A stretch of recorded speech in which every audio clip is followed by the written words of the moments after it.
Dimah.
Welcome, family from around the world. Tell us where you're tuning in from.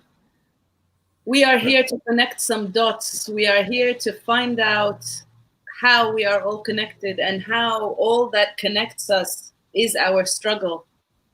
Okay. Is our struggle to our connectedness to the root that is Africa. And that is our African ancestry. Welcome back, Inat. Sorry, I was it because you wanted to come back to have the logo on yours? Because was that what's happening? I think so. Sorry, Jihad. Let's Oh man. No, I'm messing with you here. You have it. Family, welcome. My name is Dimah Mahmoud. If you are tuning in for the first time, if you are a returning family member, then you know me as the mother of Africa Week 2020, the co-creatrix of it, and someone who is very adamant to keep ringing the alarm to what is happening to our people so that we can reclaim our narratives and own them. Because guess what?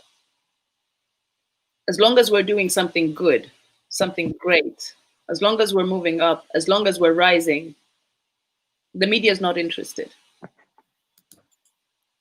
They will not cover it.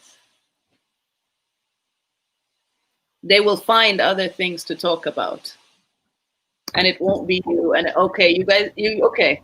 So I see Jihad and Inas are going to keep hopping up and hopping on to take that logo. So I'm just going to take that logo right here.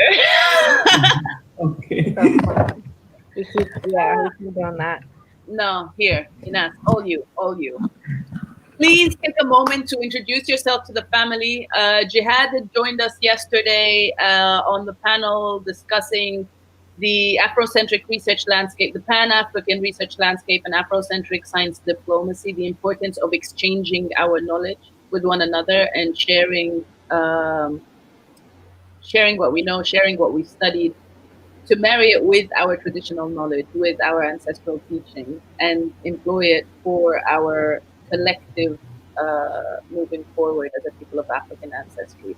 Inas is the behind-the-scenes person on the Africa Week 2020 Instagram page. You know, she's coming up with all these. I don't even know what to call it, but all these graphics that make things popping to let you know when our next plan is, when our next agenda, what our sessions are.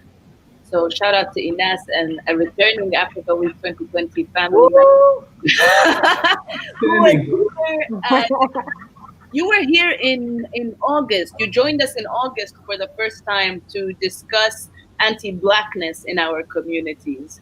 And what it means and how we can fight it. And it's all connected, and I'm glad that you're coming back into this discussion to see how connecting all of this works and what it means to our moving forward. So the classic Africa Week 2020 introduction is who you are, what keeps you up at night, and how can the family help you sleep better.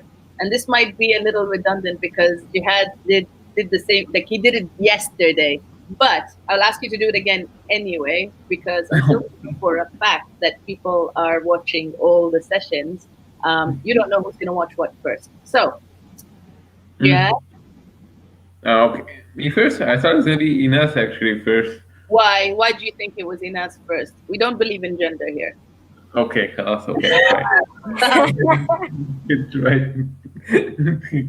Okay, yeah, it's a pleasure meeting you all, and thank you, Dima, and thank you, Inas, for getting me involved in this. I was excited when I saw it in the emails, so that's why I came in directly. My name is Jihad Mashamoun, and I recently got my doctorate from the University of Exeter, the Institute of Arab and Islamic Studies, and I appreciate it, team. It means a lot.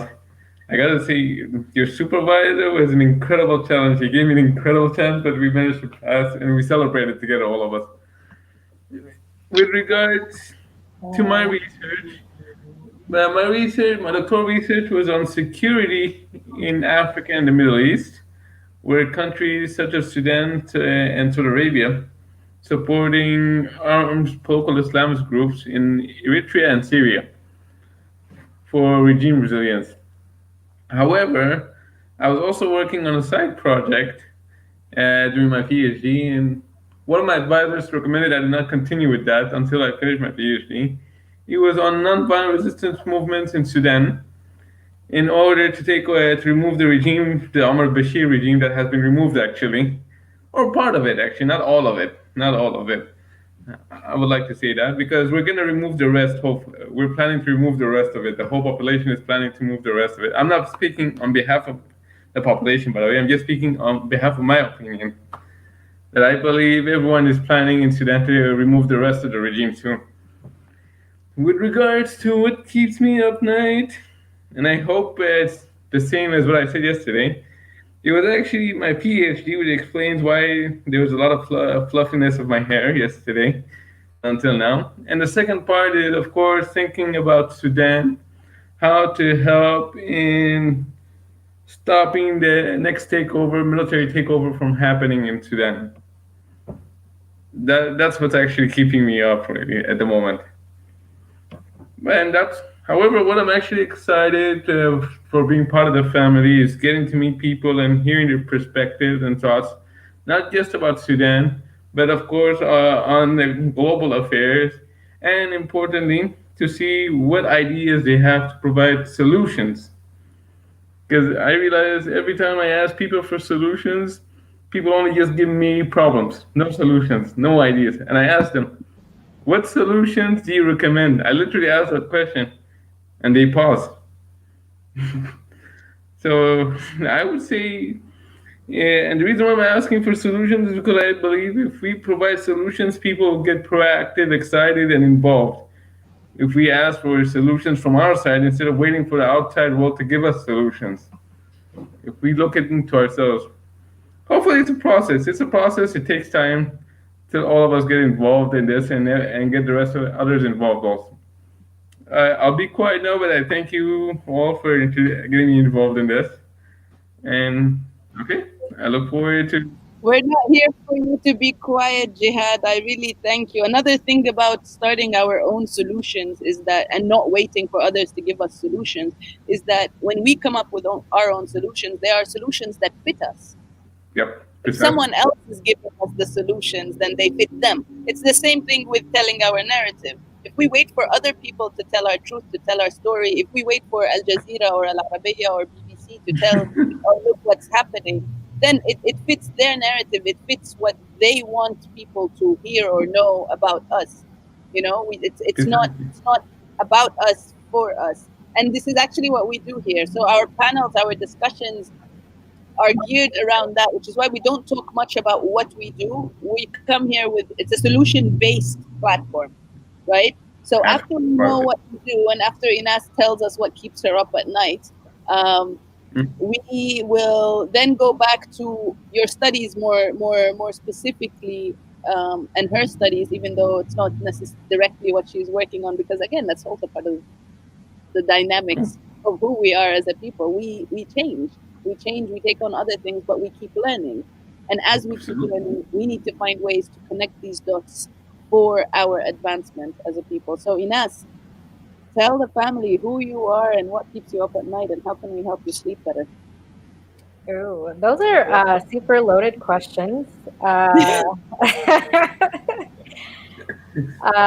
but yeah, I'm glad to have the conversation with you all. So my name is Ines. I am based in Maryland, in close to DC, um, and I've been here for a few years. Um, let's see. What keeps me up at night? Well, I'll start with this before I jump into that, because I think it ties in. I think like professionally and just career wise, my focus is more so on the financial industry. That's where I work, and specifically more in the financial crime prevention space. Oh, that's Um, exciting. that's sort of by training, which has like I don't want to say nothing to do with this conversation, uh, but I think kind of just socially on a personal level, um, I guess it ties into what keeps me up at night. I think any sort of um, injustices in general. And I think so more so with the recent events, whether it's the Black Lives Movement, whether it's women equality, or whatever social justice, really, any sort of injustice that's being committed against. I think one person. I think it's an injustice for all, and I think my perspective is always one that um, uh, the people need to be aware of these injustices, whatever that cause may be. And I know that it's very complex to solve issues like whether we're talking about racism, whether we're talking about whatever really anything that impacts our core as people. Um, but I think we all have to, one, be aware, is kind of spreading awareness. And part of this is being on platforms like this to talk about social issues that impact our lives, more so on a personal level. And, it affects you as an individual, or your friends, or your family, whether you're coming, participating as an ally, or as somebody who's like championing and embodying the cause, whatever that may be. But I think it's necessary to come to a platform like this and discuss these issues as people. I don't view myself as an expert on anything other than just like I have my life experiences, and I think everybody does. And we're coming to bring awareness to these issues that from my corner I may know more about than someone else, and vice versa. And so coming and sharing and making people be more aware of anything related to, Africa in general, but also kind of the environments that we live in, and any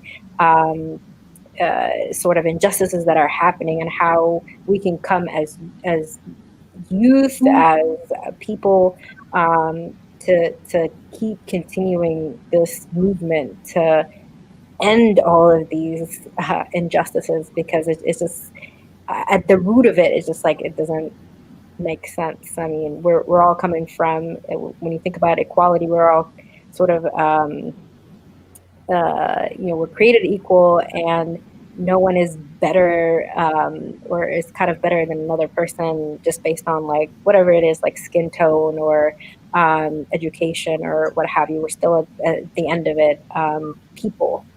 Um, and so I think that needs to be fostered, in addition to, the awareness piece. And so hopefully in coming and talking about these issues, not only that we're raising awareness, but also getting the community engaged and involved, and continuing to bring energy into the movements that are happening across the globe really now.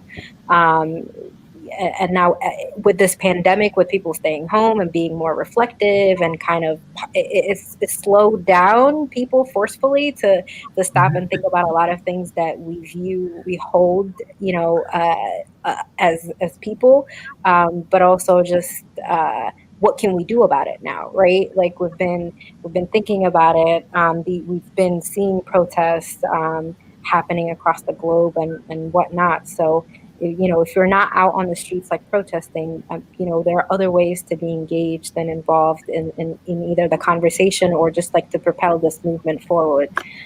Because I think everybody needs to be pressing and demanding change in order for a change to be to actually happen, to catch people's eyes, but also have that change materialize and be sustainable. So, hopefully with everybody coming in and chiming in and having these conversations, and we really, either give you a space to think about something from a different perspective, or give you ideas on how we can mobilize together and what we can do. Yeah, that was a long-winded answer, but I guess that's where the passion comes from. So yeah, so I'm here to talk all about it. So I don't know if you saw the reaction of Jihad, but as you were speaking specifically about there are different ways to get engaged, and you don't have to be on the front lines in the sense that you don't have to be on the streets in the protests specifically to be part of the movement. We need to be on all fronts. We need to be in all mediums, and this message needs to be emanating and sent out in every single way we are capable, and we are creative people. Right. Did you have something to say to that? It actually got me excited because I remember in 2016 and 2017, there was the nonviolent resistance movement in Sudan. They said, okay, we're going to go on boycotts. We're not going to work. We're not going to the factories and everything. And the Bashir's regime, for the first time, didn't know what to do because it got used to shooting people. So this time, they didn't know where to aim and who to attack. So, and actually, that brought a lot of people, raised awareness of the population in Sudan beyond without the need of using the political parties. And that's why people, if you realize what's happening in Sudan and removing the regime, it wasn't the parties, it was the youth who managed to mobilize the people through nonviolent resistant tactics that didn't need to go on the streets, but used a lot of ways, education, to export ideas, and they learned from other movements in the region, in the Middle East, and also in Latin America, and to some extent, I think, to Asia also, which is why I enjoyed going into these groups and learning from them. I'm sorry I did talk a lot now, so I do apologize. No. But you are bringing in a great segue here, which is the role of the youth in all of this. And on this note, we have Rania here coming through, the founder and president of Nubi Youth, to speak about something that is currently happening to Nubian youth, which is nothing new. It's nothing new. It's nothing. Unfortunately, it's nothing surprising either, but it is something that warrants the attention, and it warrants, specifically now in the time that our youth are being targeted in a way that is unprecedented, because we are rising, because we are saying no more.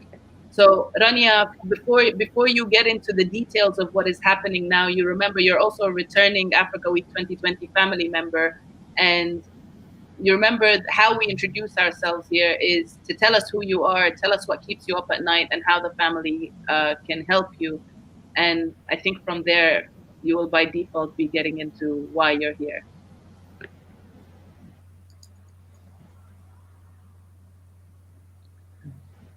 I know she said she had some connectivity issues, but hopefully it's working now. Is the Wi-Fi still going out? No, you're good. We hear you. Oh, all right. Okay. I'm so sorry. It's a new building and it's kind of like a mess right now. But thank you so much for inviting me. Like, it's so important because, really the only thing we can do being across the ocean is raising awareness sometimes.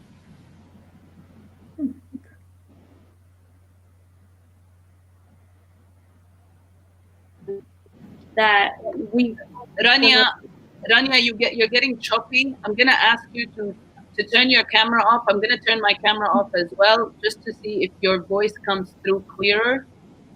Is that better? Much. All right, perfect. And it makes me less nervous. All right.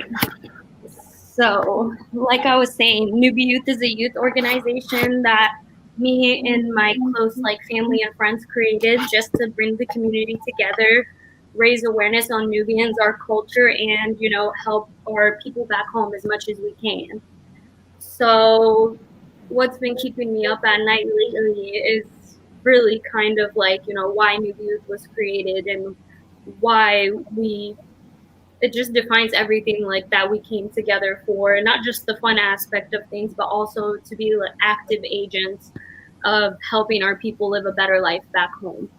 So, what's been keeping me up at night is two boys that have been arrested. They are ages 11 and 12, and they have been arrested in a Nubian village called Garbishel, and it's in the pretty much like the in the capital area of Aswan, and it's a beautiful area, a beautiful place, a place that the Egyptian military has had their eyes on for a very long time, and they've been trying to do many land grabs and just intimidate the people as much as they can to taking over and touring, turning it into the tourism industry that they want it to be.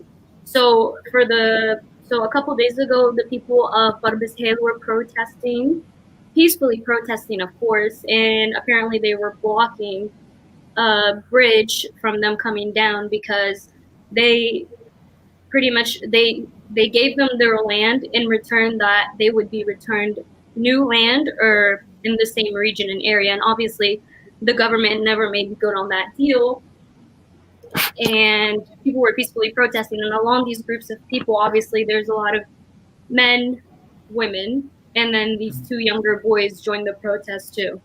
And they arrested many men, but most significantly, they arrested a 11 and a 12-year-old. And since then, there has not been any clarity on what's been going on. What are they arrested for? What are they being charged for? And these are children. These are kids. They have no idea what's going on. They're just trying to support their family, walk along with their community. And unfortunately, because of how much, in a way, Nubians fear the government, it's like we can't really get any sound information or anything like that. There's been no reports from Egyptian like news outlets or anything like that. Everything has pretty much just been word of mouth. And I was scrolling down my timeline and I keep seeing these pictures of these two boys over and over again with a hashtag. And I was confused. I DM'd it to my mutual, Muhammad Kamal, and he actually told me he doesn't really know what happened. He knows they were arrested. And, we're thinking, like, for what reason do you arrest an 11 and a 12-year-old and keep them in jail overnight? And they've been arrested. So we're all trying to figure out, like, what's going on. But, again, you can't really, I don't want to post any information without knowing that it's, like, actually 100% true. So we waited, tried to see what we could figure out, asked everyone around, and then actually someone DM'd me and was telling me, it literally like it fell on my lap, like DM'd us, like, can you please help us raise awareness? These two boys have been arrested and they're being illegally held. And ever since that point, pretty much everything's been unclear. At the police station, they were supposed to release these boys. Well, they told them they were going to release them because many people of the villages, they went and they demanded them be released. They were screaming outside the police station, asking them to release these poor children. And they were telling them, we're going to release them tomorrow. We're going to release them tomorrow. So people began DMing us and telling us, oh, they're out. They've been released. They've been released. Again, a lot of misinformation. So this is all like, we, especially like in our community, we can't take WhatsApp as a serious source. That's not really like, we need to really see what's going on and hear this from like the parents. So again, people kept saying they're released. And we waited it out and they lied to them. Of course, they were never planning on releasing them. They actually transferred these boys along with the other people that they arrested to Cairo. So Aswan and Cairo are about 9 hours away drive, like just to say they don't get stopped anywhere like that. It could go from 9 to 12 hours. So again, an 11 and a 12-year-old alone by themselves, away from their families. And another significant thing is that the 12-year-old actually has a heart problem and requires medication to deal with his heart problem. So obviously, like, there is nothing more in our hands we can do than, to help them the best way we can, like, return them to their parents. I can't imagine what these children are feeling, the fear they're going through. They're being sent to a jail in Cairo where it's overpopulated, of course. We already know of the jail conditions in Egypt and how they are. Mm. And it's Corona time. Like, so you're telling me you're doing all of this to send an 11 and a 12-year-old up there. So Mm. pretty much like what we can get from this is a message from them. Like, like don't it's they're trying to intimidate us again for, just demanding, not even asking for anything more, asking for what's rightfully theirs. And yeah, so and then obviously there's a clip of his mother, like, one of the boys' mothers, begging for any and everybody's help to help these boys be free. So pretty much we've just been trying to do the best we can in raising awareness. There's a hashtag on Twitter.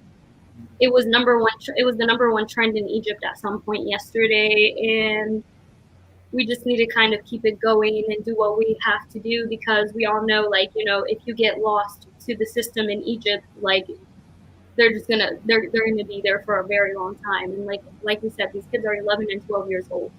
Imagine how long, like, their life is, like, what they have to live and do. It just doesn't make sense. It's against, they're being illegally held. It's against every law. It's against the law in Egypt. It's against the law, the UN rights of kids. So it's like, why is this normal? Like, why are Nubians so overlooked in throughout the whole world? Because at the end of the day, we're an indigenous people. You guys Mm. you recognize this place as a World Heritage Site and all that stuff, but you don't have the same sentiments for the Nubian people. And like I said, everybody's been very quiet, very, like, just kind of like deal with it because they're so fearful and scared of what the government can do. Of course, rightfully so. So, Rania, was there a reason for the protest that happened a few days ago when the protest was taking place? What was the main reason? Was there something new that happened that triggered this protest to come back, for the people to come back out and protest? Does it mark a specific day? Did it mark a specific occasion? Was there a new law that was passed that they're trying to detract or distract from, maybe?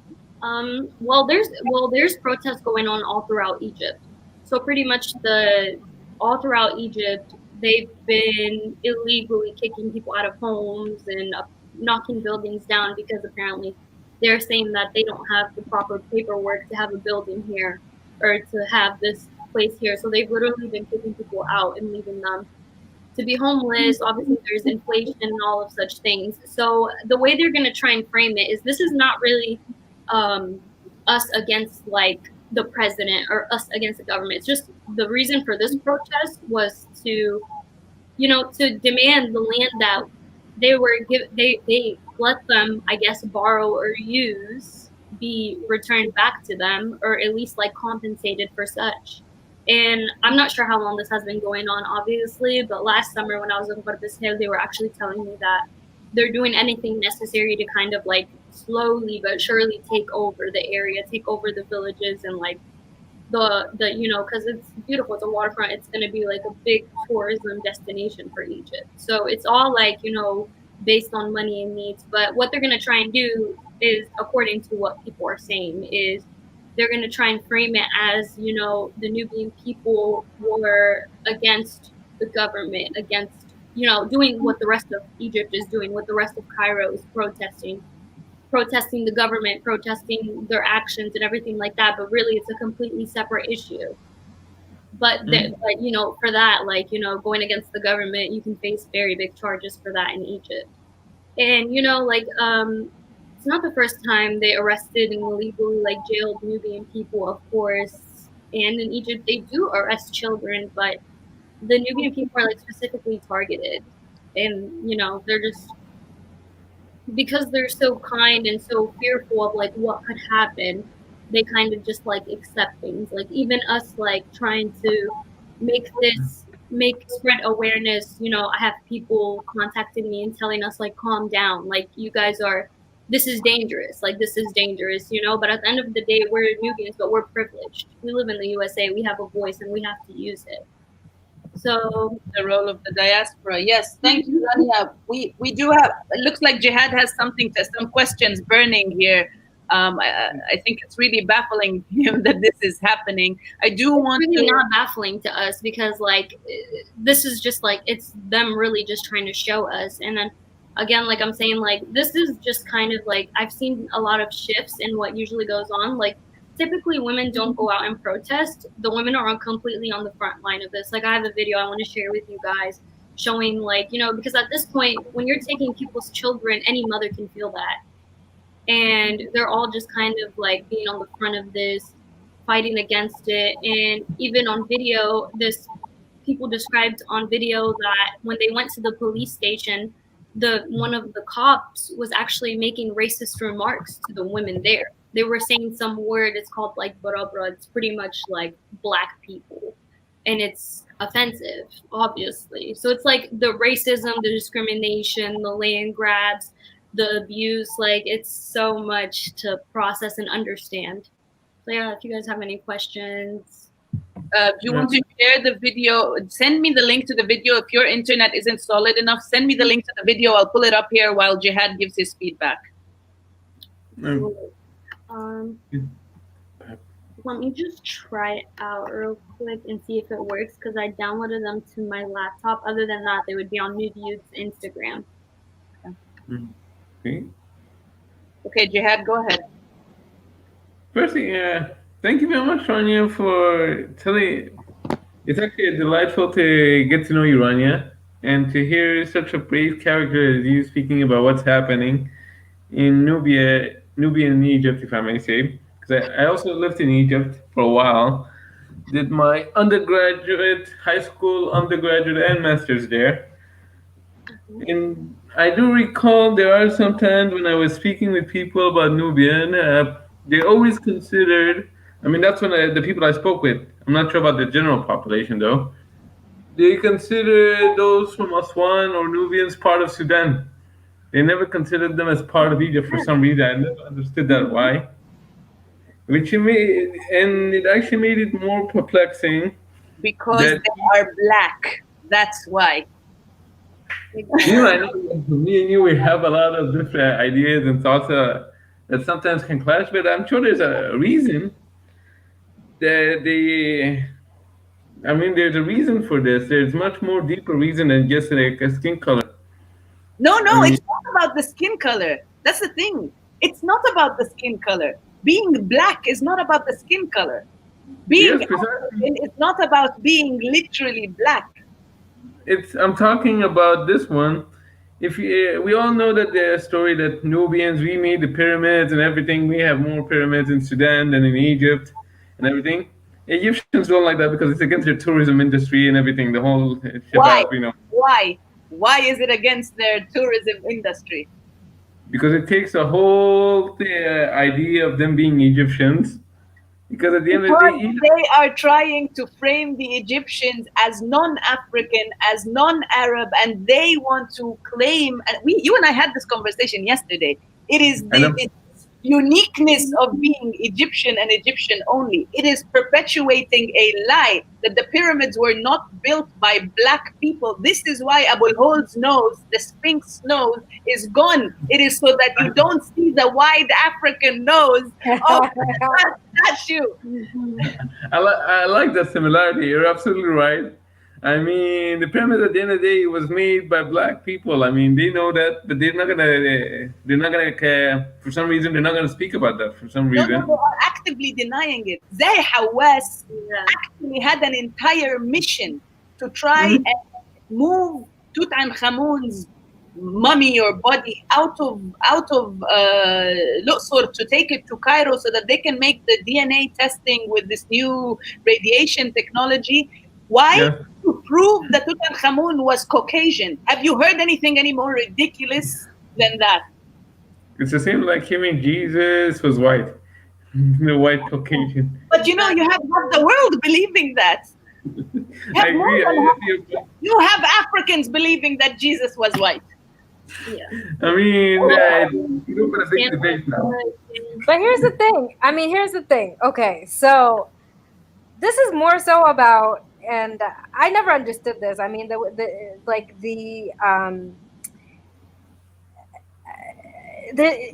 there's a hatred coming from somewhere, right? Like, I mean, you don't want to accept um Nubians as part of the cultural fabric of the overall Egypt. I'm not saying like you personally, but I mean there are groups of people like in Egypt that uh, don't view themselves or don't view Nubians as part of the larger Egyptian fabric because it's different, right? It's different from like predominantly quote unquote what Egypt looks like. And I think there is this sense of identity that like as a group of Egyptians want to hold on to that looks at what being an Egyptian at a very particular way.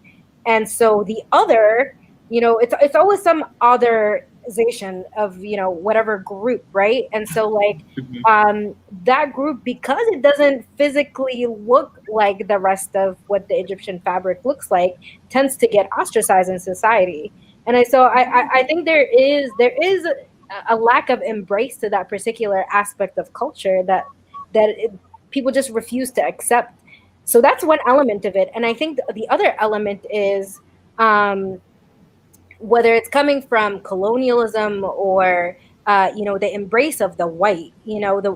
White is better. And even in Africa in general, like we do fight this notion of the lighter skin toned you are, like the better you are, the fairer you are in society. So I think there's so many undertones to this, like to really look at this deeply and unpack it as to like why Nubians in the particular context of Egypt are not accepted. Um, Exactly. I think there is that undertone of what physically we're defining beauty and being closely aligned to European and white because that's better rather than geographically where we are in Africa and in embracing that part of Africa, because to them, to a certain group of, not all, but to a certain group of maybe not just Egyptian, but anywhere else, is like Africa looks a certain way, and we're different from that, us in North Africa. So I mean, that group does exist, and it's part of their reality. As absurd as that sounds, them being in North Africa and having this African identity, but there's an inherent lack of acceptance within that as an individual. And just to bring this back to the global Black Lives Movement, this isn't just in North Africa. You have in Sudan people who will tell you we're not black. You have in Sudan people Exactly. will tell you this Black Lives Matter بعيد عننا, like it's not here because we're not black. Yeah, and you sit there and you're like, okay. I had an Egyptian friend who got out of his way to comment on a post I made in my saying I'm a black woman and that this is a post for black women to honor black women and support black women. This brother just got out of his way. With all due respect and love to him, it's his opinion and his right. But my issue is, your opinion is your opinion, but you come here and you write under my post to reply to my post to tell me I am not a black woman.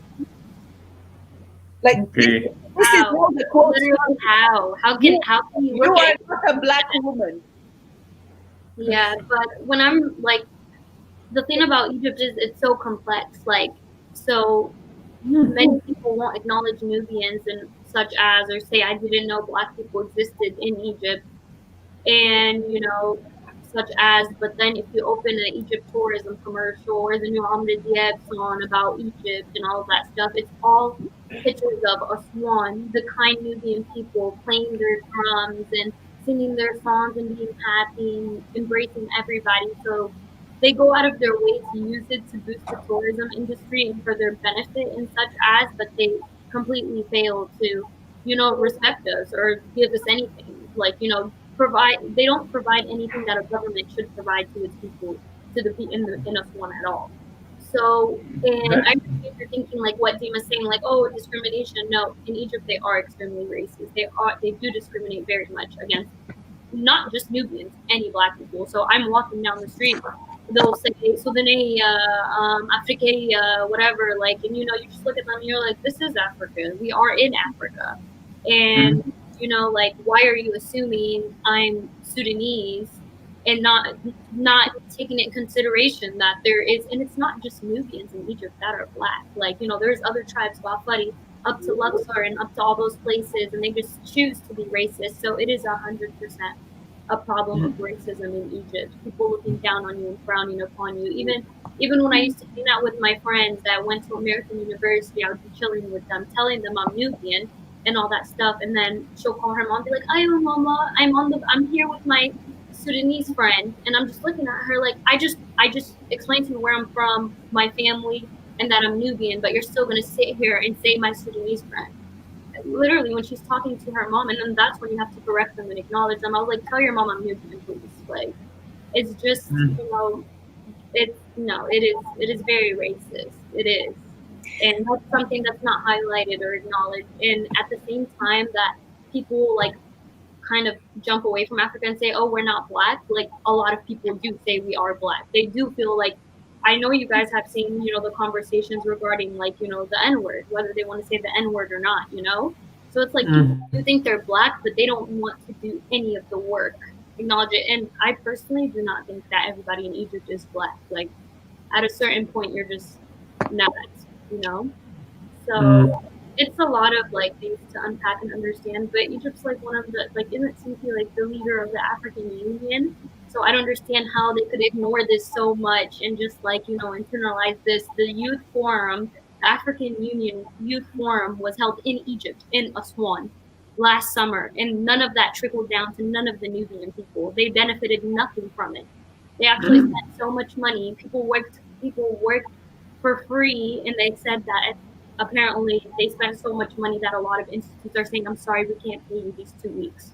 And they can't afford to not go to work to lose their job because maybe one day they will be able to get paid for it. And that's just like the reality of it. But Dima has a video here, and pretty much this is outside of the police station. Every day since then, there's been demonstrations in Egypt, and sorry, in Aswan, and they've been demanding them be released. And if you see, like, it's all women here. Like, of course, men are present, but Oops, sorry. one part. No, go ahead. Go ahead.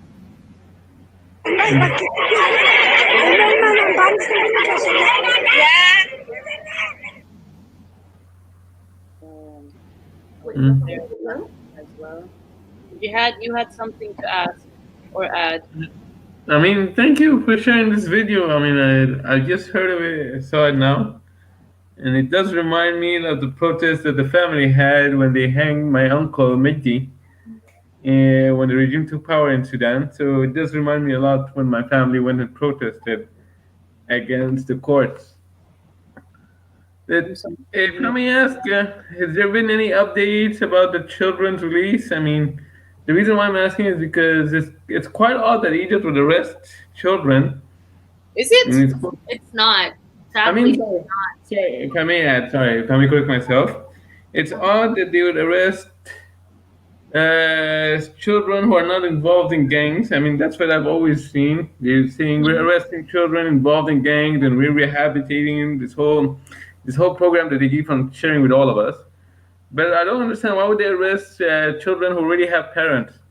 I mean, it doesn't make sense to arrest. I mean, unless there's someone who's not really diligent in their job in Egypt, which is most likely in the police corps. It happens. The way I mean, there's sometimes jokes I hear from friends who used to be in the army about the military, the police forces, the security forces.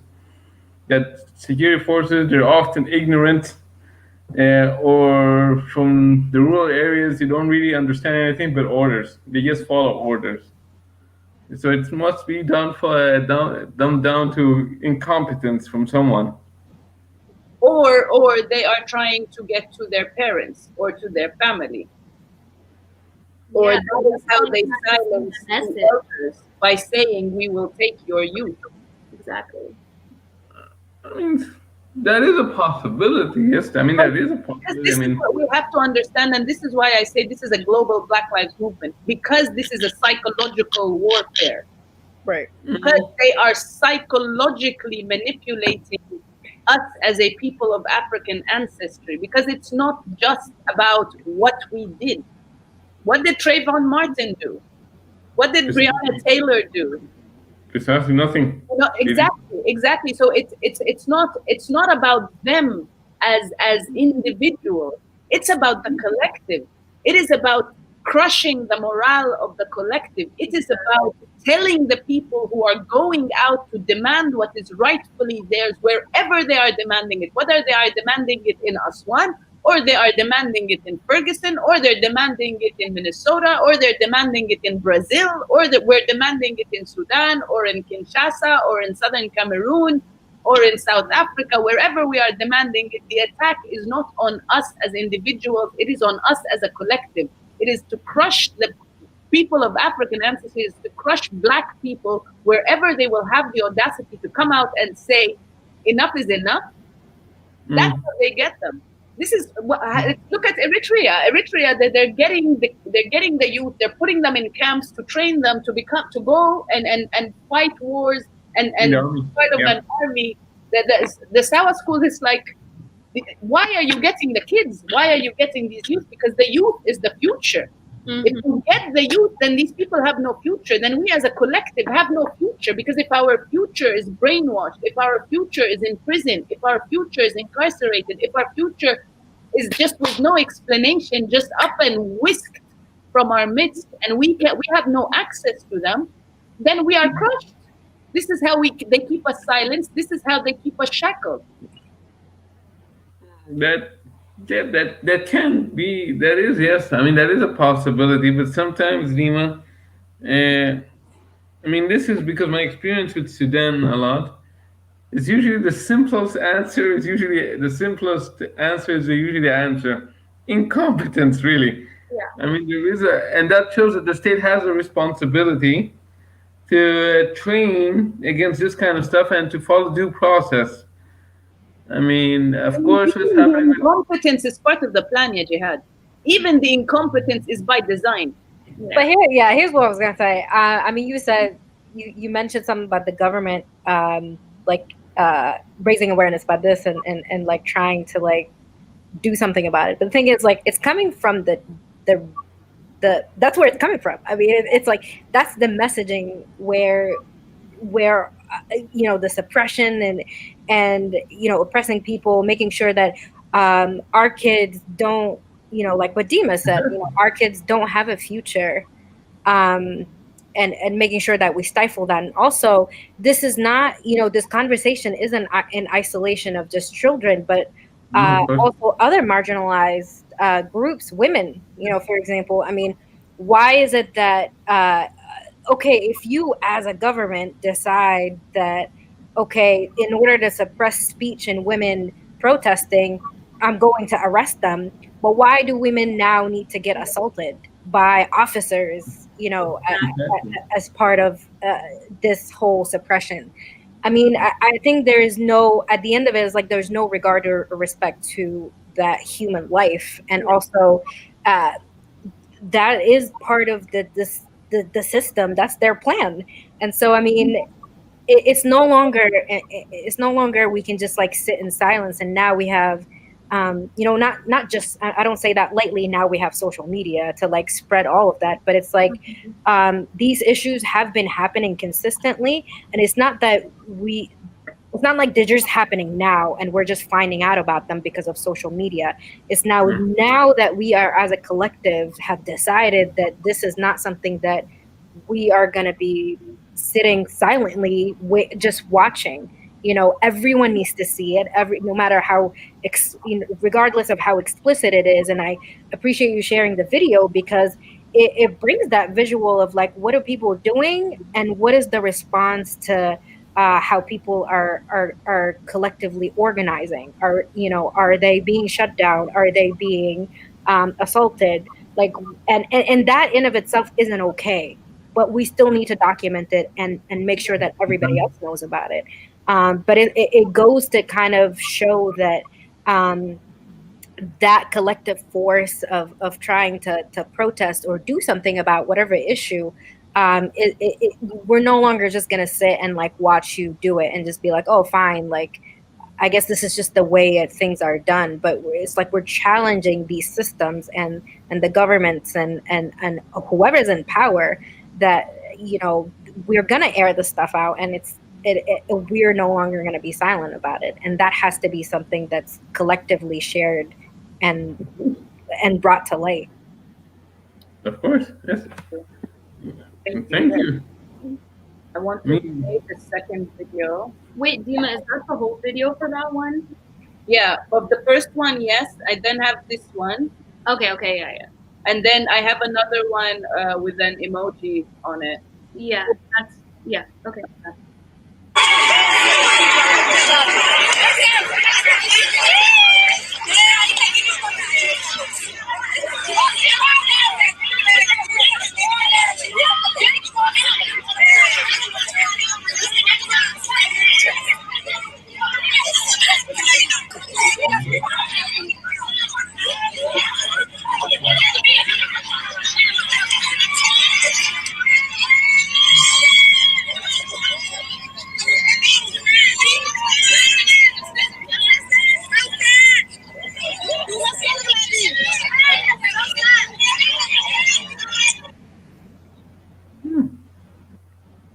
And if this isn't invoking in you memories of how every black woman stepped out in the US after George Floyd's lynching, his murder, because he called out for his mother, every black mother stepped out.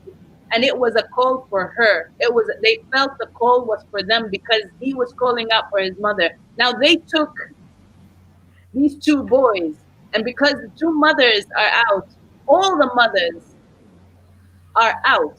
Mm-hmm. There are far too many similarities for this to be coincidental. This is all by design. This is all happening for a reason, and we need to wake up and recognize and connect these dots appropriately. Because, and I see people trying to tag BBC, trying to tag CNN, trying to tag Al Jazeera, trying to tag all these colonial machines who are by design. They are paid by the people who have designed a system to deliberately oppress us. They are not interested in sharing your truth. They are not interested in showing this side, because this is the empowerment and our people claiming what's theirs. This doesn't fit when we say women are out on the streets getting what's theirs. This doesn't fit the narrative of North Africa. This doesn't fit the narrative of, well, now Muslim women. This doesn't fit the narrative of unity out of Africa. It doesn't. What comes out of Africa, according to these media platforms, needs to be lacking, needs to be disenfranchised, needs to be in shambles. This is mobilization. This is organization. This threatens their narrative. This rips their narrative to shreds. This is why you need to find platforms that will share this among our people. Yeah, definitely. And I just want to say, like I mentioned it before, Nubian women, like this is extremely like taboo for them. Like these are women that would not walk past a group of men, like speak up in a room like where there's something going on, so this is very significant. Like this has never happened. So you see it, I see these videos, it is mostly women, and that just shows like how over it everybody is. Like we're not going to sit here and wait for somebody to tell us what to do. We can't sit here and wait in the house while a mother is just sitting here going crazy. Like I said, this boy, he's 12, he needs his medication, he has a heart problem. Like it's just like Dimah said, like you just need to see this as your children. If you don't have children, as your brother, as your cousin, because this could be any one of us.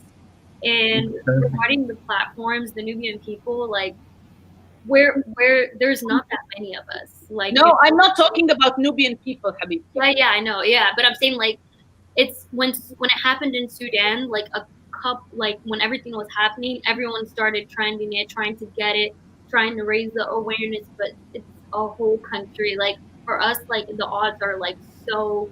But you know, when it happened in Sudan, it was the Yeah, Sudanis who had to take on this yeah, mission to be our own media Yeah. platform. We yeah, were literally our own broadcasting. We yeah. went down to the streets, we held a piece of paper, we wore blue, we wrote on that piece of paper, ask me about Sudan, and we were just scattered on corners and intersections. And maybe when we organized a full march or a protest, yes, we came together. But for the Yeah, most part, we did it individually. yeah. And this is what we will have to do And that's the until problem. It's people just, started realizing. And it was our people. This is when the Ghanaians went out. This is the Kenyans, the Kenyans, the Kenyans, the Kenyans. Any Kenyan watching, thank you. Actually, every person who got up and stood up and said, we are Africa Rising and this is a global movement, thank you. But Rania, when we started in Sudan, not one mainstream media was interested in covering. Everyone froze because everyone understood what it is. And when you say this is taboo for Nubian women, for them to march out, no. And you know this isn't taboo for the Nubian women. Nubian women is This one, unfortunately. modern Nubian women and these modern Nubian women that are operating under Arabized system and structure that has moved the power from the women, from the heart of how our societies function. And here, our societies, I don't just mean Nubian societies, I mean African societies, because we rotate around the woman. That's true. Definitely, yeah. And I mean, obviously, we all knew who Nubian women were and like how they ran the kingdoms and the transfer of power became with Arabization. But And now this is what's scaring them, and this is why these stories will not come out. Because this is history repeating itself. This is a rebirth of a people, of a whole people. yeah, and then Yeah. another thing we're finding difficult is that, many people are scared to speak up, are scared to, share that tweet or drop that photo. And that's something like, we need to encourage people to get past and figure out how to like, for them Yeah. to just kind of like let it go. Like it's either like we live like this for who knows how long or just speak up against it and, just say we will not be bullied. We will not be intimidated. And I mean, I think taking the children from, these mothers was the last straw. Jihad, you have something to add? Ronnie, if I may ask for you this, Hmm. would you be happy to write an article about this? Yeah, I mean, yeah, of course. Yeah, anything I could do, any way to raise awareness, I'm happy to do it. Okay, I mean, because I have a contact, I can definitely put you in touch and I can help you in writing that article if you like to Yeah. spread awareness. I'll be more than happy to. Yeah, I'll give you my email. Thank Gmail. you, Jihad. How Nice. else can people help Rania? I'm gonna play the video now of the mother. And in the meantime, please prepare maybe 3 points that people can help you raise awareness. That our family, that the Africa Week 2020 family can help you raise awareness. Then I will tell you one of أنا them. عايزة الوزير يسمعني. أنا أم عبودي اللي عنده 12 سنة. هو ابني عمل إيه؟ ابني رايح عشان يجيب العلاج بتاعه.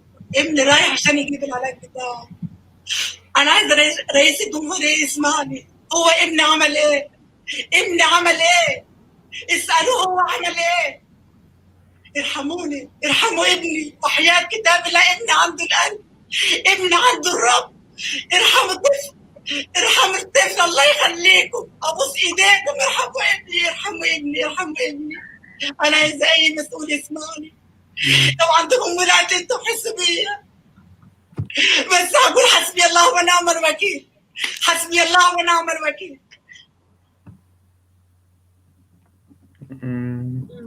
Okay. For those who don't understand Arabic, this video, the woman is pleading that the president of Egypt or any government official listens to her, and she's pleading that they ask her child what he has done.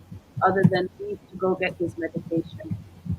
She's claiming that he was not part of the protest, but he was on his way to go get his medication and repeating that he has a heart condition and he had another condition that I didn't really understand or catch the name of, but it would seem he has two medical conditions and that he needs his medication. He was going to get his medication. Um, and so she's pleading with them to ask him and to explain to her what his crime was. Obviously, she's distraught and Yeah, and crying. She's obviously very nobody would ever understandable. want to put a mother's pain on display like that. And even I was very kind of like, just reluctant to post it. But at the end of the day, like, this is what needs to happen. Like, you need to see these people as human. She's in the video at one point, she says, "What if, imagine this is your child? What if this is your child?" Like, she's literally begging God to please, like, give them some peace, some, like, some help, something. So it's just very disheartening to hear and to feel like that they're going through this. And at this point, it's been 5 days. So 5 days of this. And at Right. some point, they gave them false hope that they were going to release them. And instead of releasing them to clear the area at the police station, they transported them all the way up to Cairo. So, So the kids have now reached Cairo. yeah, they're in Cairo.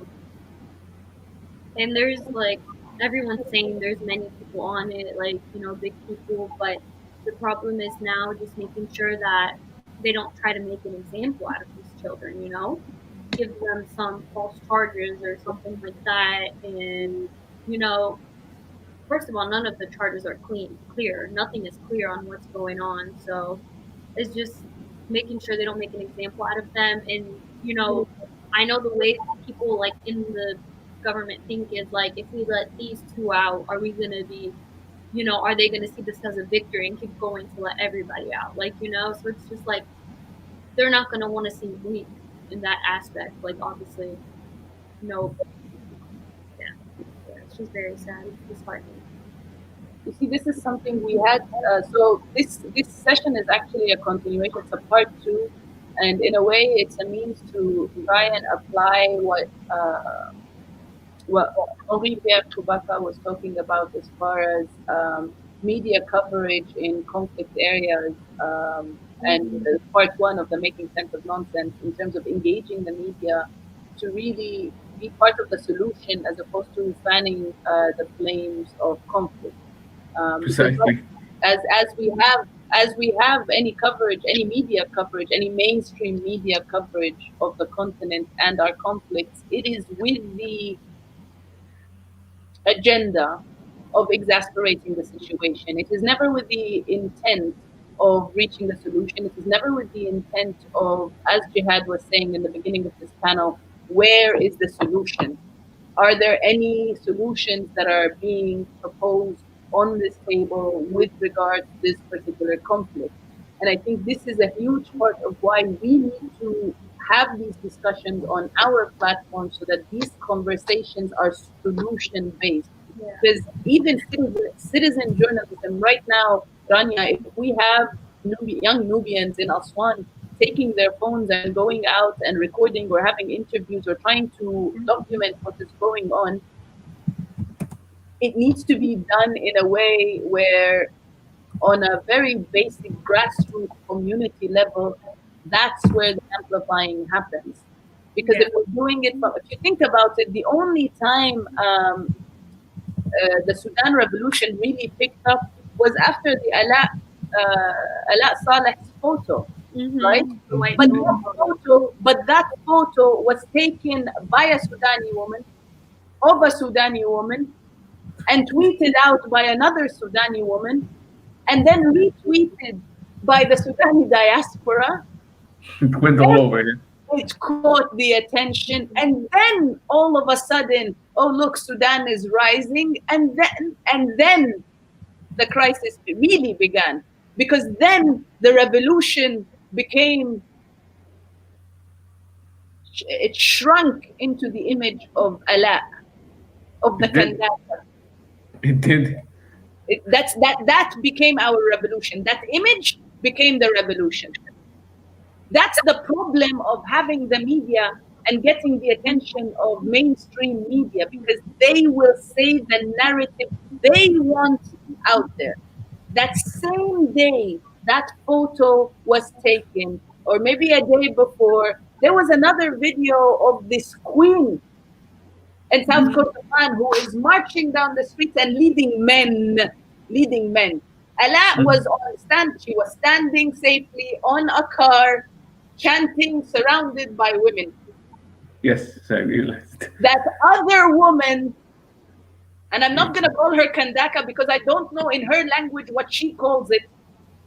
But as far as I'm concerned, she is Kandaka ala Kandaka ala Kandaka, because she is a warrior queen and a queen mother and a queen sister and everything that is royal and warrior, as far as I'm concerned. But that woman was rolling down the streets, leading men with her farmer's hat, with her African garb, going down and screaming at the top of her lungs, bring down that entire system. Did she get half, not half, a tenth of the attention that Ala did? No, because she didn't fit the narrative. She wasn't wrapped so nicely and exotically into something that fits a narrative. I realized that narrative, Dima, when I saw her picture. I'm not sure though she was she thought of it that way, but I saw what was being depicted from Ala. I'm not sure if she planned the whole thing. No, I'm not saying she planned it. I'm saying the media takes what they want. Ala, I really felt bad for Ala. Ala was ripped to shreds by the Sudanese. مع إنه it wasn't her fault. It wasn't like, wala she knew that the photo was taken, wala she knew that the video was taken, or she didn't even know how people were going to react to it, that it was going to be retweeted at that level. Not even, what was her name? Lena, the photographer? I didn't ask. I just saw the picture of Ala and everything. Like, and then it was Lena. None of them knew this would happen, but that's what I'm saying. We can do it with the intention of documenting our work, but how mainstream media will take it to frame it, because again, this became about Ala, أيقونة الثورة. She became the icon of the revolution. Precisely, yes. And there was even a part that I actually realized about the media at the time, and I'm sure Dima, you realized it. With regards to Sudan, they were looking for anyone and everyone to speak about Sudan, even if they don't really have much about Sudan. I realized, and they always brought them on TV according to this expert analyst, and I traced him. And usually I do my my homework, which is background checks. Like, okay, let me see their credibility. And they're not an analyst. They're just anyone they brought to speak about Sudan, because they didn't have anyone on Sudan to speak. That's the problem. There are no. I will disagree with you there. There are plenty of people to speak about Sudan. It's who will speak what they want them to speak is what they were looking for. I agree, and that's why within a certain framework, if you color outside the line, Jihad, then you lose your credibility. You are someone who thinks for yourself. That's unacceptable for the media. I realized. I mean, when I got contacted by Jazeera, I told them no, thank you. I ignored. I actually ignored their emails for 2 weeks. I'm like, maybe they'll understand. I don't want to waste my time with you guys. And then other friends told me to speak with them. To just I told them no, thank you, because I know if. I'm sorry. I don't mean to cut anybody off. But as I'm listening to this, I kind of want to play devil's advocate for a bit. What's wrong with that? I mean, like, yes, the media, if we're talking about mainstream media, right? I mean, every media conglomerate or institution has their perspective in terms of they have their ideology, they have whatever, and their reporting is going to cover whatever fits within that narrative. So if we are BBC and we are supposed to highlight a certain view of the British life, like that's what we're going to stream, right? Like, I mean, I think that bias exists in any media institution, right? Of course. But for example, for an image like Allah, for example, this one particular image that went viral that came out of Sudan and now has become iconic and associated with the Sudanese revolution. Um, if they had like written that narrative, although it's in my view it's a positive narrative. She's not the only woman necessarily that's doing this, right? But it's a in my view, a very positive representation of what women protesting looks like in Sudan, right? Yeah. And so I see it as like even if the mainstream media has characterized this in a certain light, but I think it even went to show. I mean, I've got some of my um, uh, non-African friends were asking questions about this picture. It's like, oh, what is it? This is really interesting. Like, what does it symbolize? And then it sparked discussions about um, what's happening in Sudan and why is this particular image going viral. And I think even if the medium is characterized or wrote its own narrative, I think now there is this movement on social media that people will take it to social media and dissect it, and people will disagree, and you get people with a lot of passion in there writing comments and people going back and forth about with each other about it. So I think even in a sense there are people out there that will clear up what the message is about, the true message, the true essence of the message, whether it's on social media or elsewhere. But I, for one, was very proud that it did, that particular image did go viral because it did spark a whole lot of conversation. Um, but I think in general, even if that story was highlighted in a negative way, the backlash and reaction to that is in of itself furthering to the conversation. Yeah, no, Absolutely. it's not. I'm not, again, it's not the fact that that image went viral. That's not what I'm saying. Or even that the image caught the attention of the world. Again, that's not what I'm saying. I'm saying that the fact of which the focus was taken away from the revolution and the demands of the revolution and the root Right. causes of the revolution and the continuity of the revolution, and made about women taking the lead of the revolution. Mm.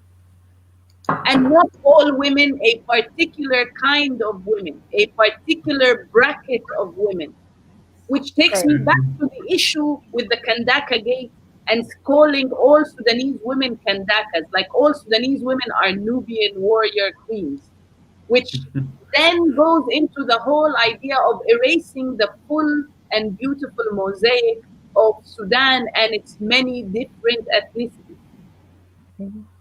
Because all of a sudden, all the only women in Sudan who matter, the only women who are out leading this revolution, the only women who are out taking bullets are the Kandakas. When you know بعز الاعتصام at the middle of the sit-in, you have the Darfuri women coming in saying, don't call us Kandakas, we're not Kandakas, we're Marayam. Mhm. You know? So when we're thinking about these things, I'm not saying don't use don't listen to these platforms. Don't go and lend your voice. And I know Rania needs to leave actually, so I want to yield to her to give the last word before she leaves. She shared with us the 3 steps, which I will share with you and I will post them in the comments. But Rania, if you have a last word, please tune in. All right. Thank you guys so much, first of all. And I guess my last words are just, think of these boys as someone in your family, somebody in your community. Um, we need to share and, definitely raise awareness on this as much as we can. And maybe not just tag CNN and BBC like Dima suggested, but like any independent news sites that outlets that will actually share our story.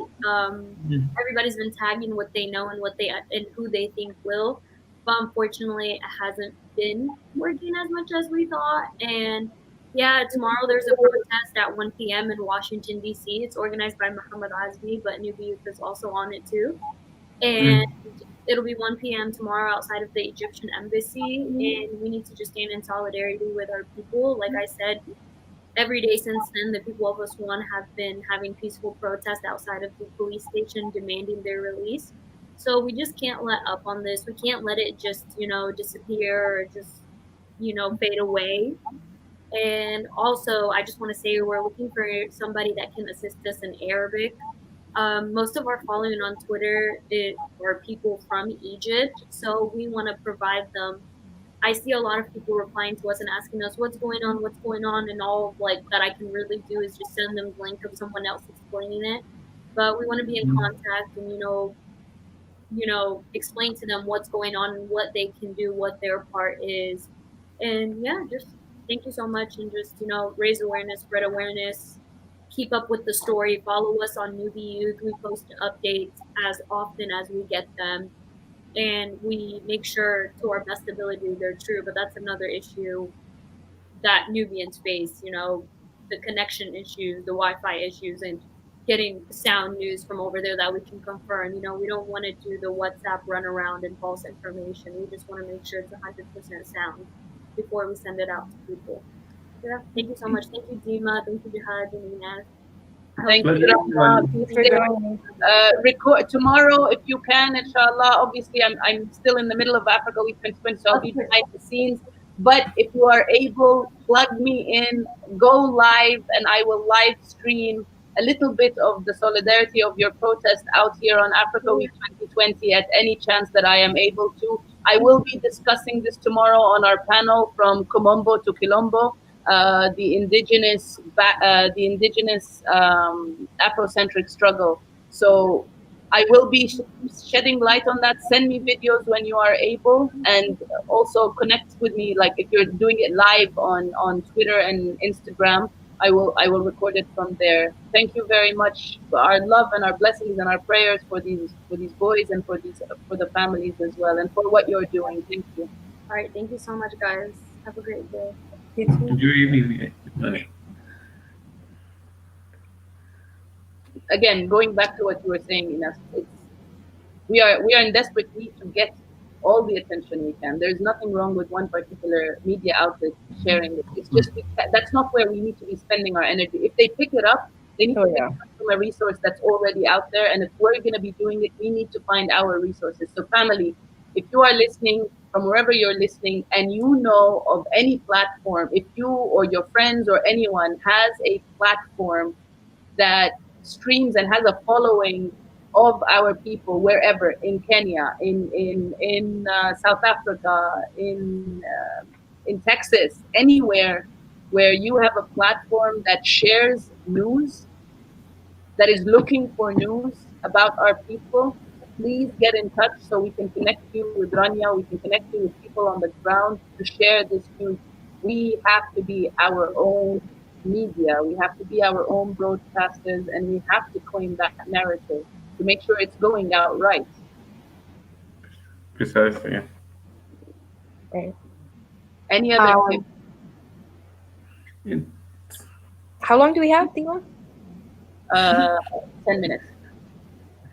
Okay. it's regarding the media, if I may add, Ines, as Dimas mentioned, it's not wrong. We're not being, actually, we should be selective of the media we're speaking to. I mean, again, as you correctly pointed out, every media has its own biases. Is we have to select the ones that are suit our interests of conveying what's really happening on the ground. I mean, when I find some things written about Sudan in certain outlets, and the reason why I don't mention the names because there's a lot of political connotations behind it, and Dima knows about it already. She knows how I think about this kind of stuff. It's the credibility behind them, behind these outlets when they're writing about Sudan. So I really, I personally, when I get these outlets, reports from these outlets or articles, I dismiss it immediately.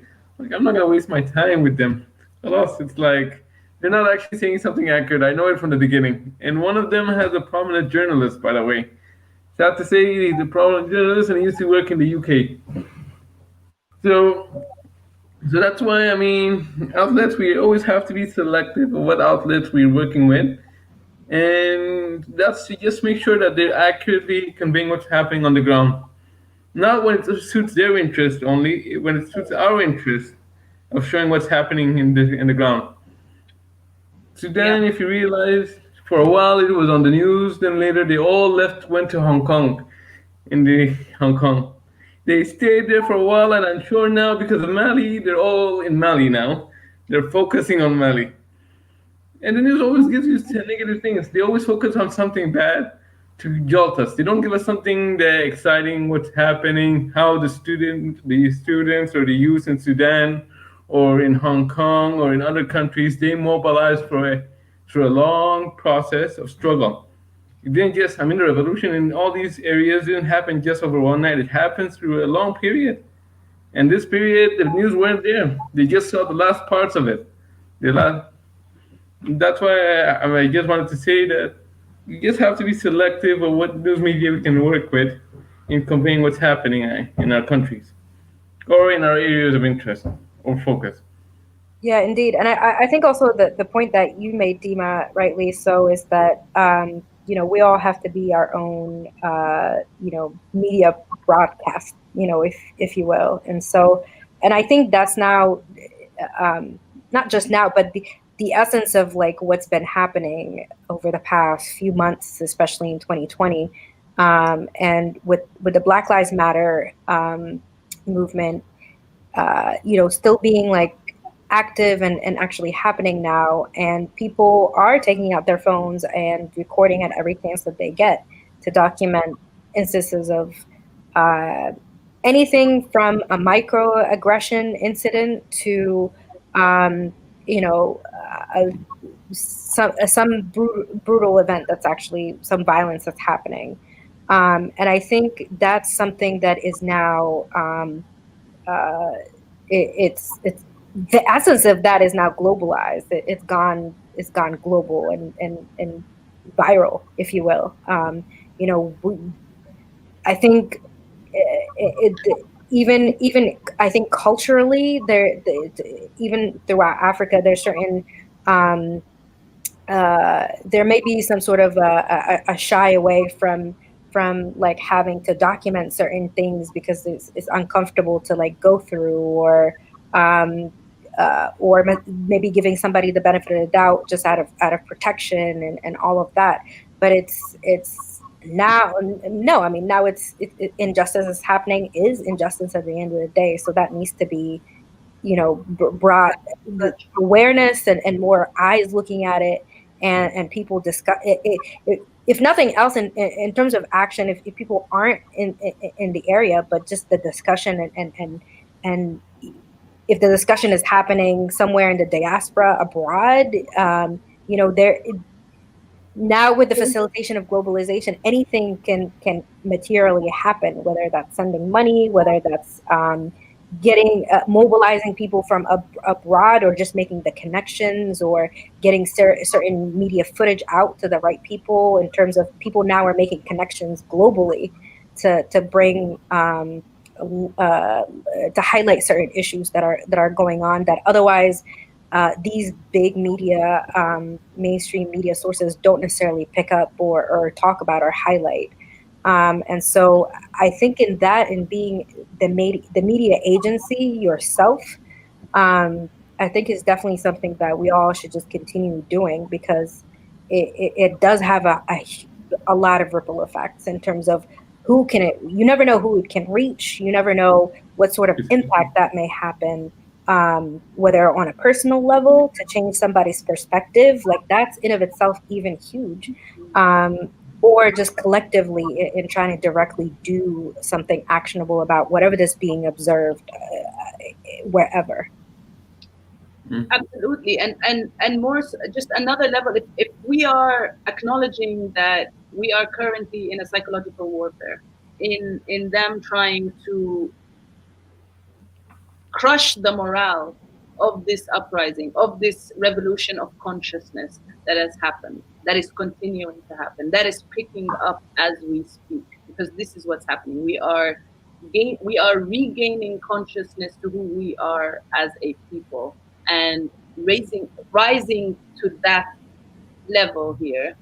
Um, the fact that we are speaking about what is happening in Aswan right now, if Right. nothing else, if nothing else, to the people standing outside that police station, is us telling them, we see you, we bear witness. This isn't going unnoticed. Right. For me, that was my biggest disaster that was happening in Sudan when I got out of that conference and I saw these bodies being pulled out of the Nile. To me, that was it. That was it. I was like, this cannot go unnoticed. It cannot pass. We can't have people forget about this. We can't have people not see this. And I lost it. I lost it, and I had people come up to me later and attack and say, you don't need to cry. You're weak. You're showing them our weakness. You're showing them. I was like, let them see it. Let them see this weakness. If you're taking this as weakness, let them see this weakness. I don't care. I don't care as long as they know that our people will no longer get massacred. Our people will no longer get abused. Our people will no longer get. For those of you who don't know, part of the brutal dispersal, violent dispersal of the peaceful sit-in that was happening in Sudan, that was really the epitome of the beautiful mosaic of all that is Sudan, when they set that place on fire so that we may not know how many of us they killed, they tied some of these bodies to rocks to weigh them down and dumped them into the river Nile. Yes. I That remember was those days. ridiculous. And mind you, that was in the year that marked 400 years of the first slave ship to arrive to the United States. And for that to just pass, because that was the exact same thing they did to the ancestors who were on these ships. If you're dead, so you don't spread whatever it is, you were dumped, you were shackled, and you were dumped into the water. What we're saying here is what happened to our ancestors continues to happen right now. And if we are not connecting these dots, if we are not coming together, if we are not ringing the alarm in every single way we know how to, then we deserve every little bit of thing that is happening. And I say we deserve it, and we deserve it again, and we deserve it again. And I think that that goes to highlight, the saying that history repeats itself. It's not one to be mentioned casually, but it's true. We do live in these cycles where the pendulum swings from one direction to another, and if we're not aware and if we're not thinking critically about what's happening and being plugged into that, then it's passively going to happen. I mean, in this instance here, like the Sudanese government was hoping for this to just be passively an event that happens and that's it. We're just gonna we're gonna put weights on these bodies so they don't come up, and that's how we're gonna do it. The part of the media, the government, they're as incompetent as it is, part of their media strategy was to take down the network, and just so that things don't go out, people don't communicate these images, they don't communicate the footage, that there is no outside contact, for the very reason that recognizing how important it is that this is going to cause uproar, not just on people collectively organizing and people saying this is not okay and people standing against it, but also from other international actors, from other governments that now maybe a lot more hesitant to give their support to the government. A lot, it hurts the reputation of the government. So the government understands that this is just something that on the international stage isn't going to be tolerated, and they want to make sure that they stifle the people and take their voice away. And we all figured out in Sudan a way to get, still, despite the network being down, get connected and still have these images come out of Sudan. Um, if if I may say something, Ines, Yeah. absolutely. The military. It was the military at the time, not the government, who was in control at the moment. The government came in September, if I may remind everyone. It's the military under Commander Al Burhan and Hemeti, the leader of the genocide. Who were Rapid, extensions of the previous government. Let's just make yes, that very clear. So it's still the precisely. Precisely, yeah, it was those two who actually allowed this disbursement to happen. And Hemeti keeps on saying, "I wish it didn't happen," because he got a lot of backlash, and his soldiers were directly involved in the dispersal. Actually, they were the one who did it, along with the security forces of the former regime. And now the world seems to want to, not the world, sorry, the whatever powers, they seem to want Hemeti to be part of the government. including the Sudanese. We cannot take our people out of this. You have our own people going out and saying delist Sudan from state sponsoring terrorism, knowing very well that this will legitimize Hemeti. Precisely. I mean, and this is the part that and even what I found disappointing is some politicians in Sudan, they try to make an alliance with Hemeti. They try to make an alliance with Hemeti because they believe if they make an alliance with Hemeti, they can counter the commander in chief of the army, Al Burhan, who has hopes one day to become president of Sudan. I So think, sorry, if I may bring here an important interjection, which brings in Inas's financial expertise.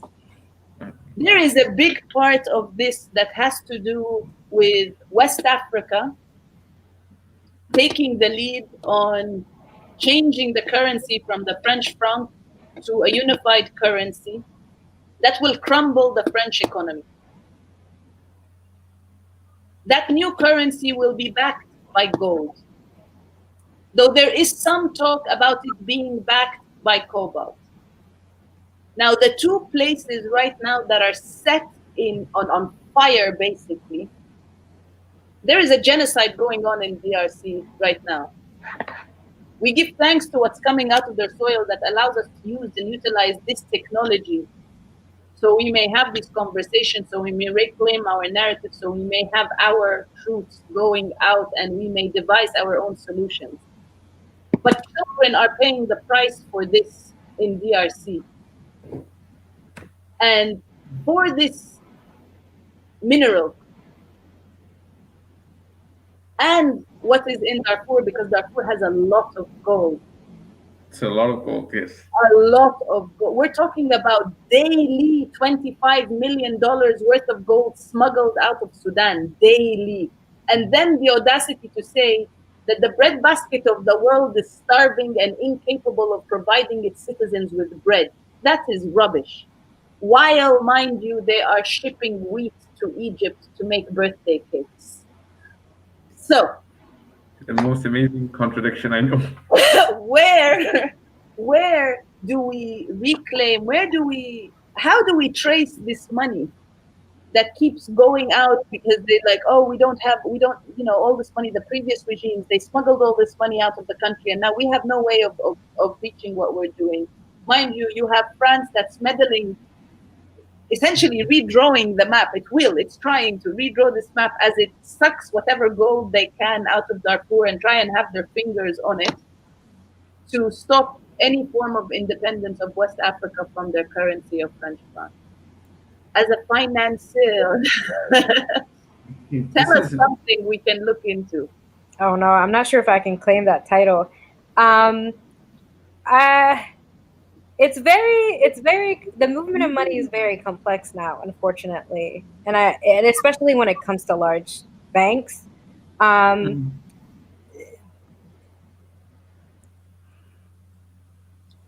Criminals or ill-intended people have devised many channels and many ways to conceal the source of money and to conceal people's sources of wealth and how money moves. I mean, you can, create an elaborate, complex network of how to move this money.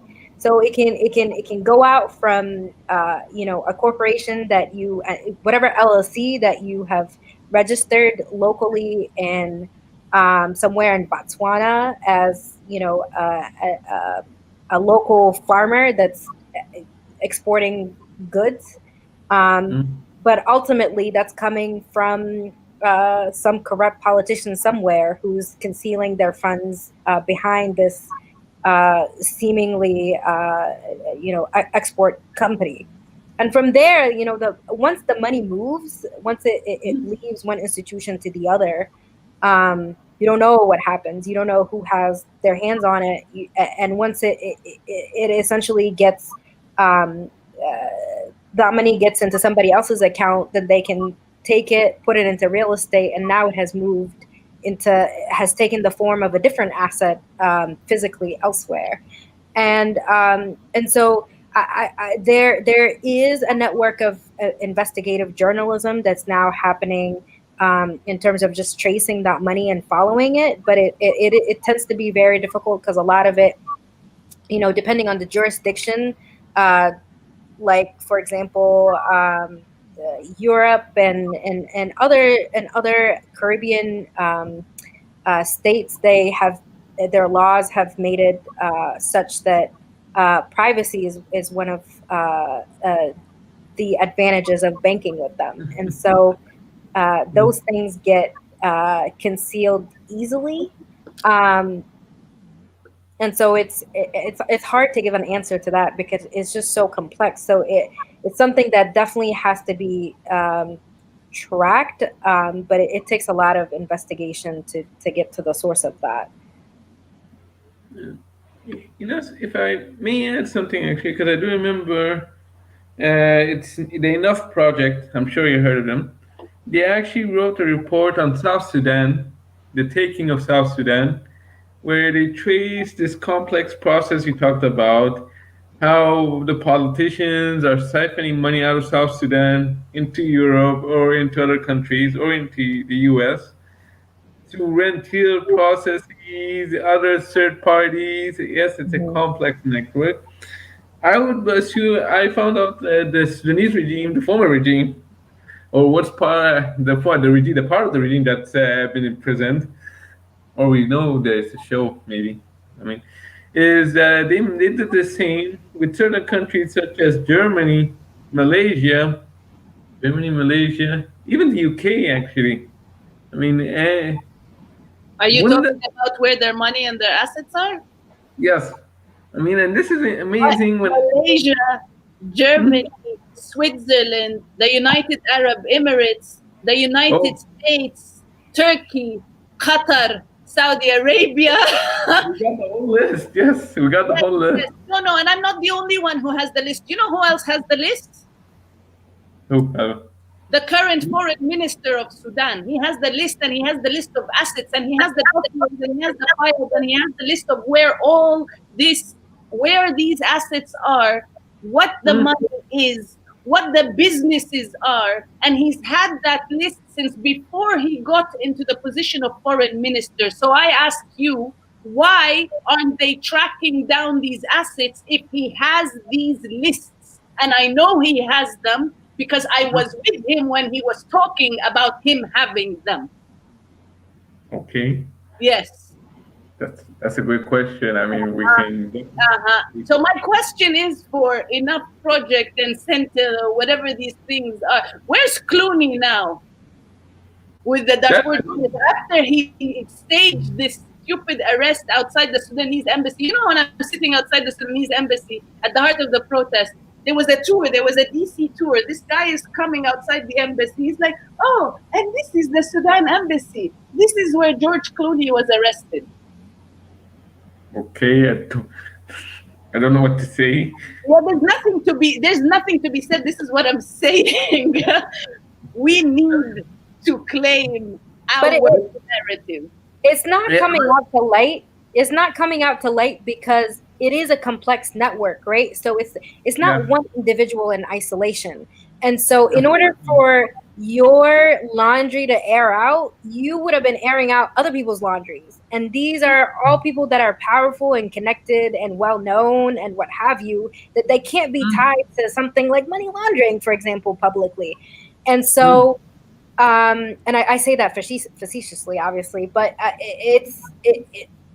the protection, it's not just the best interest of the person to protect where, you know, their money trail is, because that's Yeah. eventually going to tie into going to pull some string that's tied into somebody else that's powerful, that has no business of coming out to be tied to anything that's illegal.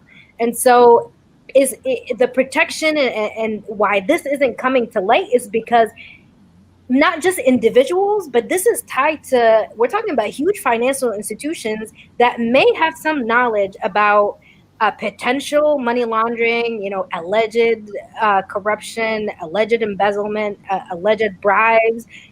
And frankly, nobody wants that to come out. Nobody, you know, that all these banks and sophisticated financial networks, they have their own internal systems of flagging this suspicious activity and documenting it and raising it to the government. They work very closely with law enforcement, Yes. and sometimes they like to play the part where they say, we've done our part in terms of investigating where the money trail is coming from, but now we have handed it to law enforcement to continue their investigation, and we're not in a position to comment on anything tied to a criminal investigation or any potential investigation that is the government has an interest in.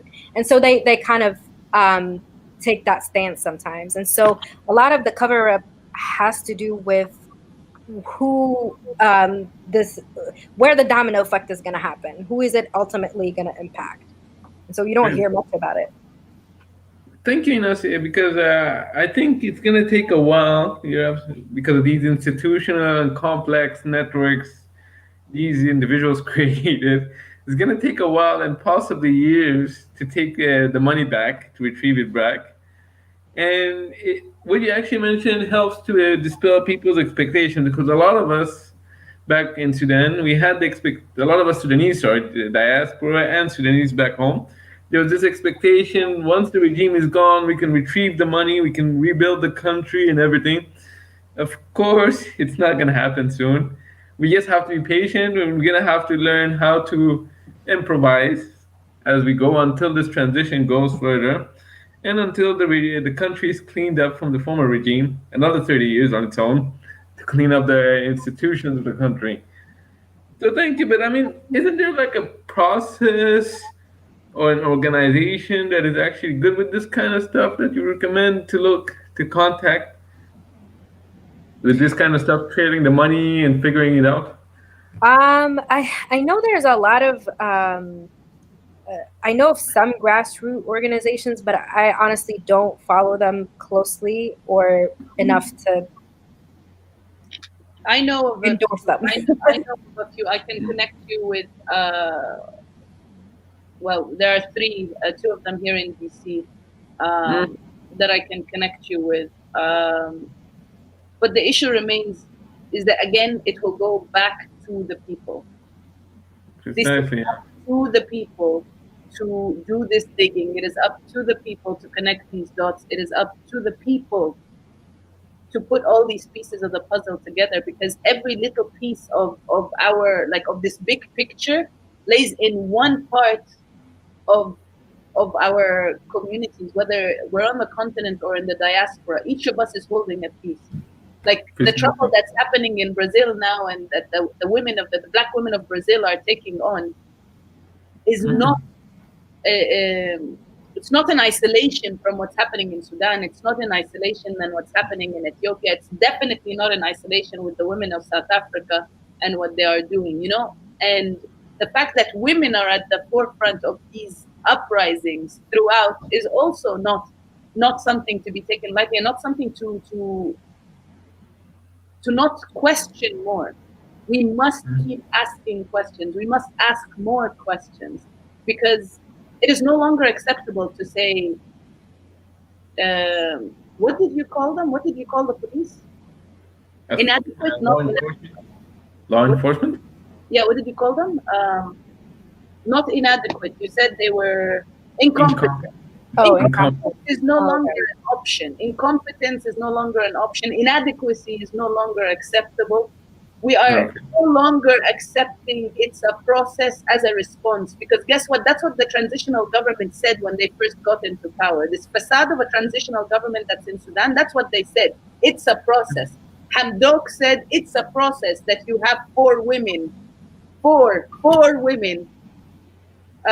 at the beginning of this transitional government, which, by the way, now is like watered down, but we're not going to get into that. But That is true. it He was did a what? process because it's a process because, Al Bashir was a cancer that, is spread into the country. So we need to take it bit by bit. And as long as we are told it's a process, like right now in the US, they're saying it's a process.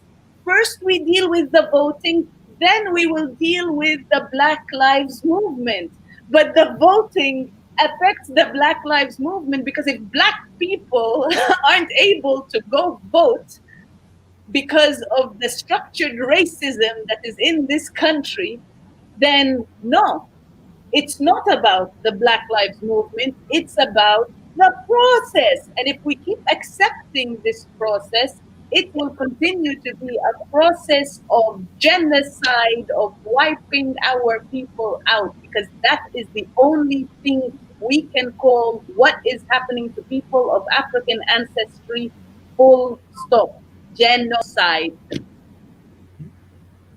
I mean, And that's rightly so. That's definitely one of the biggest challenges now, because it's almost as though we're being asked to settle um We for are. just trying, We are right?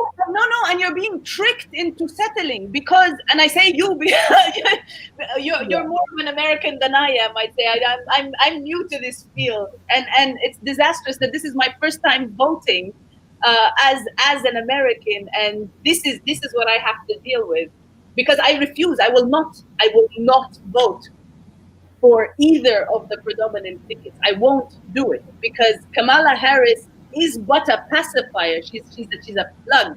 It's another Obama situation as far as I'm concerned. Obama came with some hope as a facade here. He presented hope. I will give that to the people. Fine, fine. It yeah. meant a lot to at least the black boomers to see a black man in the White House. I'll give that. But It in terms actually of meant a lot to reality, me too. Obama did nothing for the black people. Obama did nothing for the black movement. Obama did nothing of value, of substantial value to people of African ancestry. And now to bring Kamala Harris and say, oh, look, she's black and indigenous. What more do you want? She will tell your truth.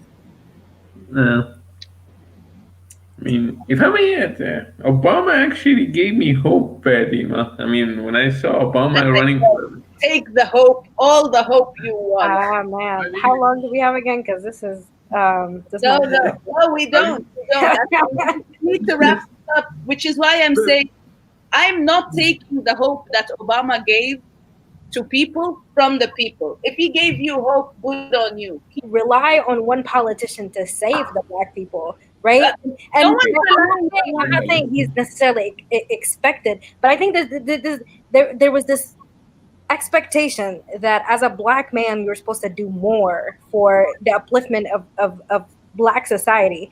And while I understand where that's coming from, however, in the capacity of him as a president of the United States of America, he's actually limited in his power in terms of what he can achieve directly for the black community. And while Obama, I'll make the argument that Obama would have been far more effective in helping the black community and black people in general as something else in a different capacity rather than president of the United States of America. I will let go of how sad that statement is because there's enough sadness in the world, so I will not attach myself to the sadness of that statement. I will, however, tell you that it was well within his rights and capacity to issue an executive pardon, a presidential pardon, right? This is something within the jurisdiction of the US president, correct? Yeah. yeah, the He presidential came pardon. to power and stayed for 8 years while Marcus Garvey remained a felon on our, he could have issued that statement. He was appealed to by my Marcus Garvey's son,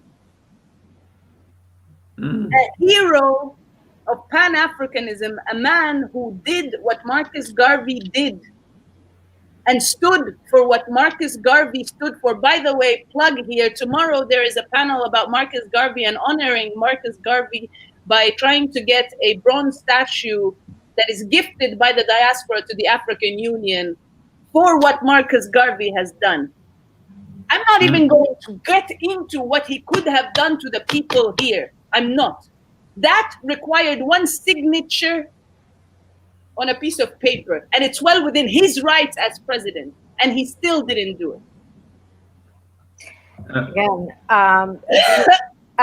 and how the political structure works, unfortunately, and how these things manifest themselves as president. Again, it's. But what you're saying is exactly what the transitional government has done. It's a process. This is as far as I'm concerned, this is an all lives mattering of the situation.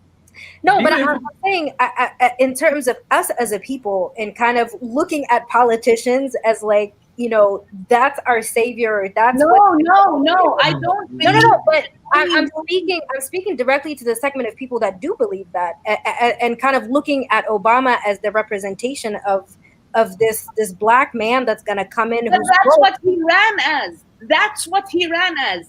If that's not what he ran as, if he just ran as a man, if he had just run as an American man, as a citizen of the United States, ala rasi, no one's expecting you to do anything for black men. But you don't come here and run as a black man to say hope, and I had the audacity of hope, and then you have the audacity to rip that hope away from people after 8 years and doing nothing of tangible meaning. Not just that, to allow and pave the way for this orange menace to make his way here, to allow for this to be going on. If I may add, actually, Dimah, something, this is where I would like to point that Ines has mentioned earlier.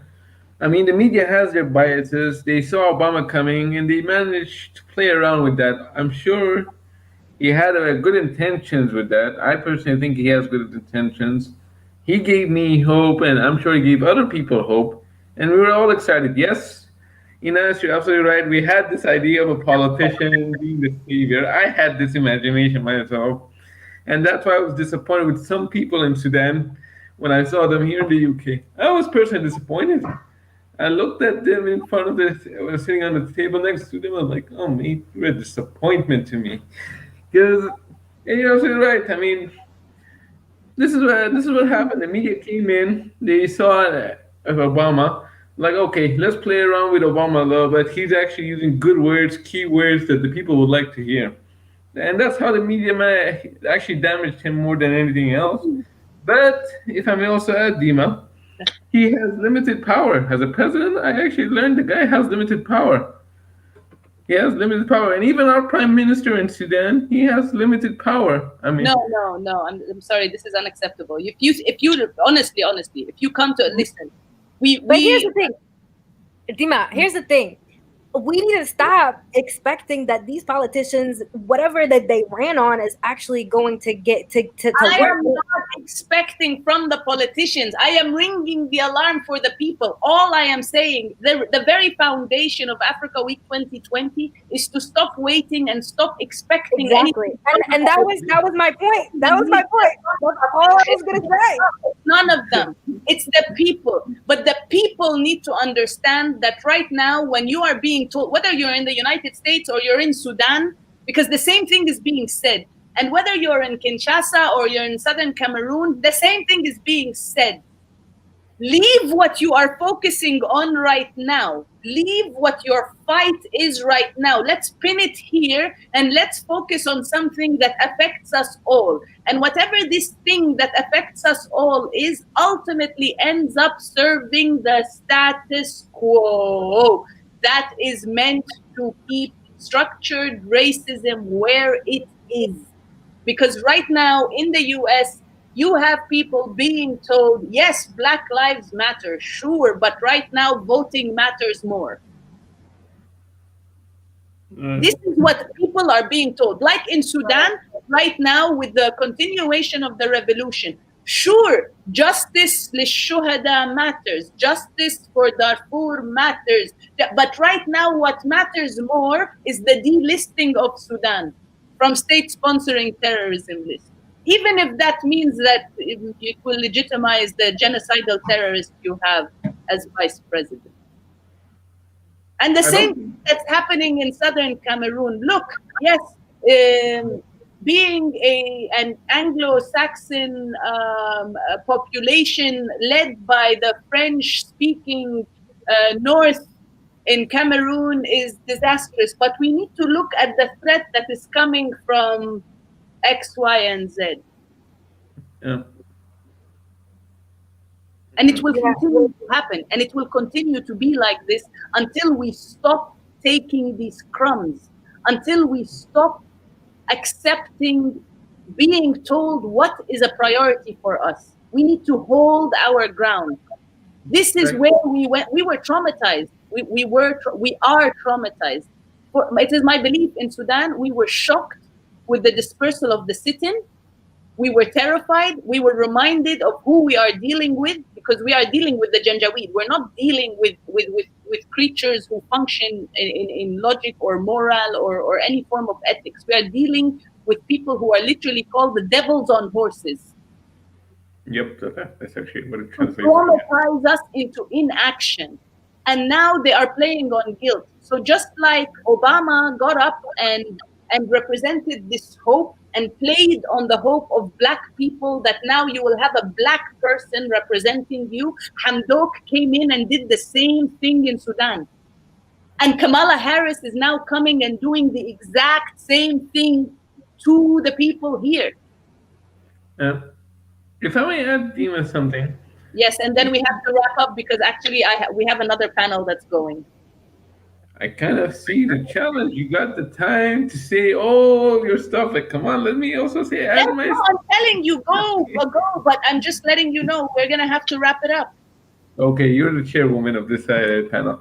Okay, with regards to with regards to Sudan, yes, we were all disappointed, shocked, and I'm sure we all need therapy with what happened during the day for the dispersal.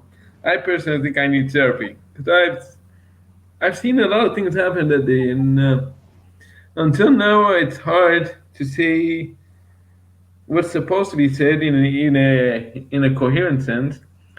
I mean, every time we look at the prime minister, I guess why don't you just arrest these people? Simple. Why don't you just do your Paycheck. hmm? Because Say the it? boss signed his paycheck. It's not that. I understand. Yes, they're in the military. They have all the guns on his neck and everything. But at the end of the day, also the international community has a powerful role. Simple. I mean, why do we have to recognize Hameti as an institutional power? If you look at it from theoretical teachings we had on political science and transition theory and everything, we have to accept working with people of the former regime in order for the transition to go. But then if you look at it from a moral sense, it's hard to accept that fact. It's not easy, I'm sure. So we don't know what we're doing, but again, Sudan always manages to provide an exceptional case for everyone. I always learn Sudan always knows how to become an exceptional case. And I'm sure we're going to learn something soon about Sudan with regards to what's happening. The prime minister, I'm sure he has his own story. Hemeti, I'm sure no one wants him, and he knows this very well himself. No one wants him. And The even though he's Emiratis trying, want him, the Arabs want him, and he knows that. I mean, his supporters want him. The Emiratis, they want him. That's obvious. But the That's Sudanese what don't. they want. There's money, but the Sudanese don't want him. He knows that, and he's afraid for his neck because what cases are going to be opened against him for what he did in Darfur and what he did in the sit-in. And Al Burhan is also worried about his neck because of the sit-in and what he did in Darfur also.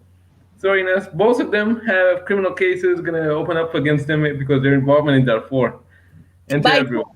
By whom?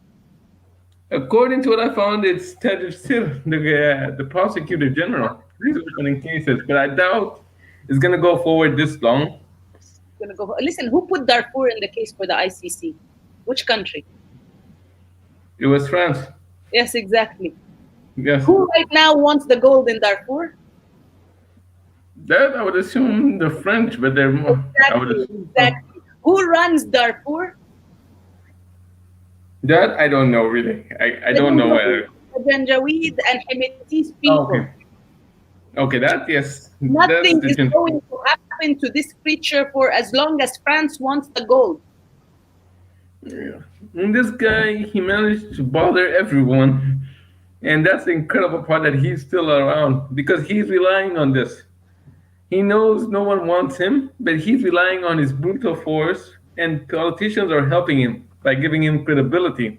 His family had an entire mountain that yielded $52 million worth of gold per year. And runs to the Emirates, smuggles to the Emirates. I did the research on that. It smuggles to the Emirates, it smuggles to Turkey, it smuggles to France, and it smuggles to Russia. To Russians?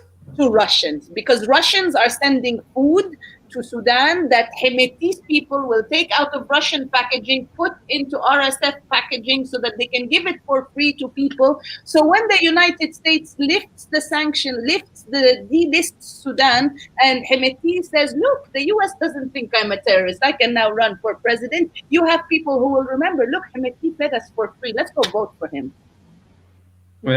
If I may add, Dima, who's going to vote for the genocide of Hitler? I mean, memory does not. Sudanese memory are very well. Really? Sudanese, we don't forget. Really? We don't forget. Really? We don't.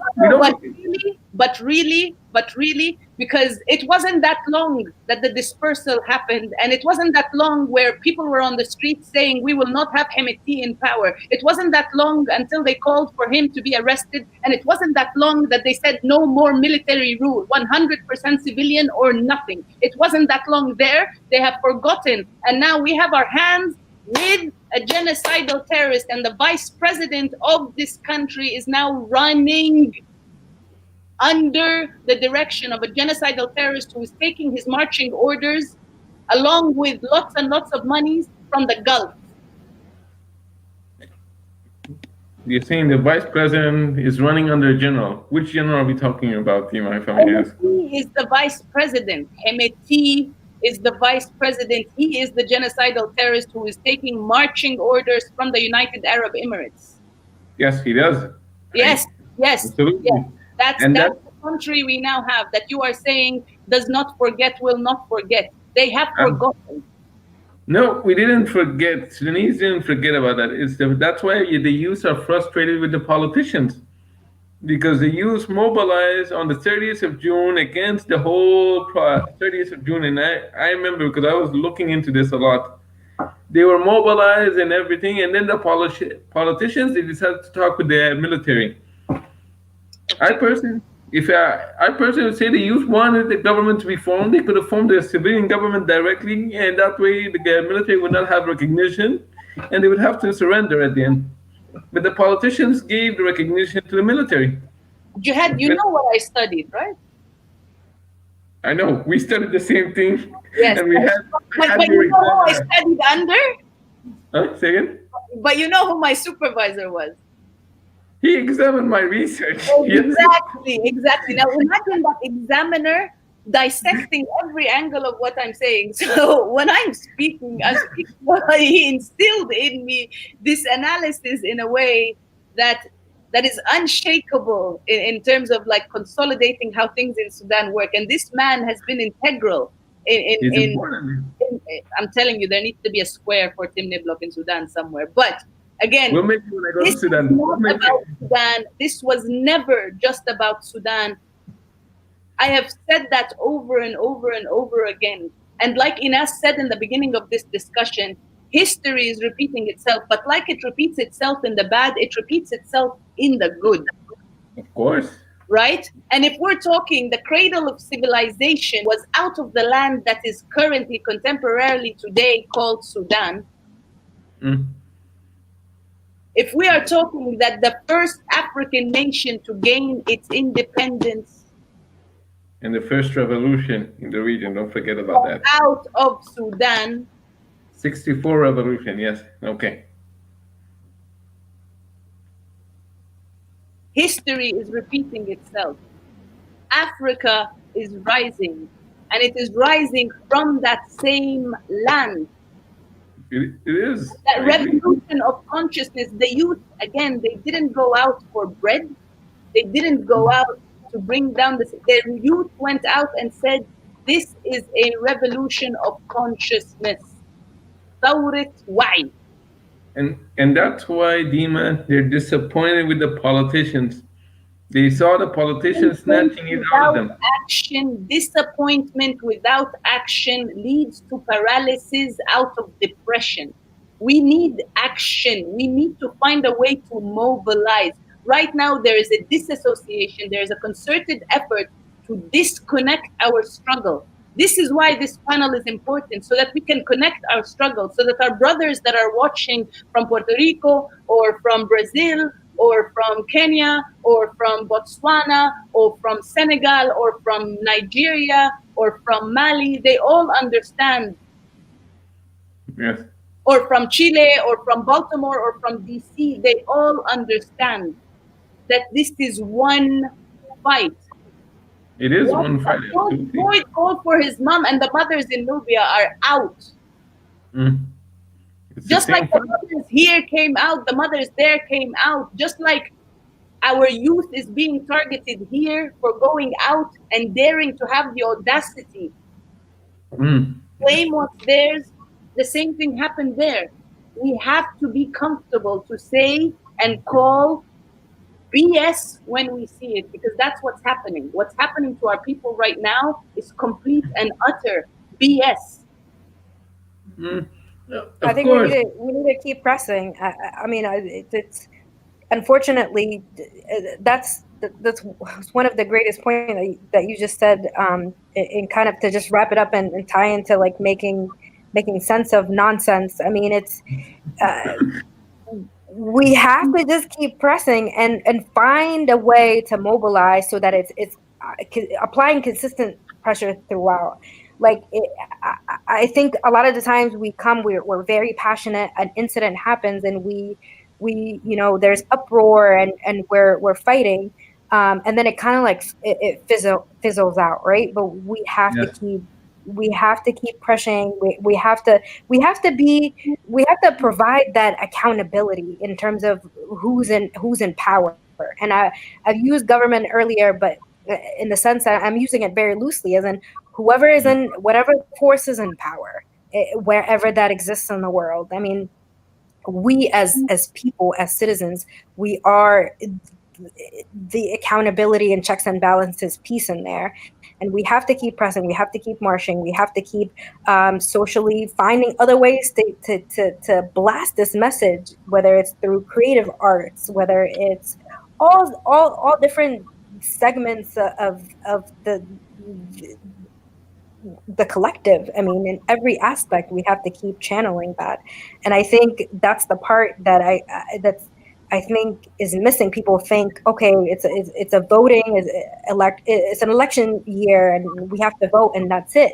But no, civic engagement. I mean, we have to be engaged in all aspects of society, and I understand that's hard for the average person that is, making their living day to day, and but the collective needs to come and pick up that person's voice and keep just pressing, because otherwise it's going to fizzle out, and whatever the ruling force in place is going to find ways to dismantle people that are just organizing sporadically. So there needs to be more of a mobilized, organized way to just keep driving that forward.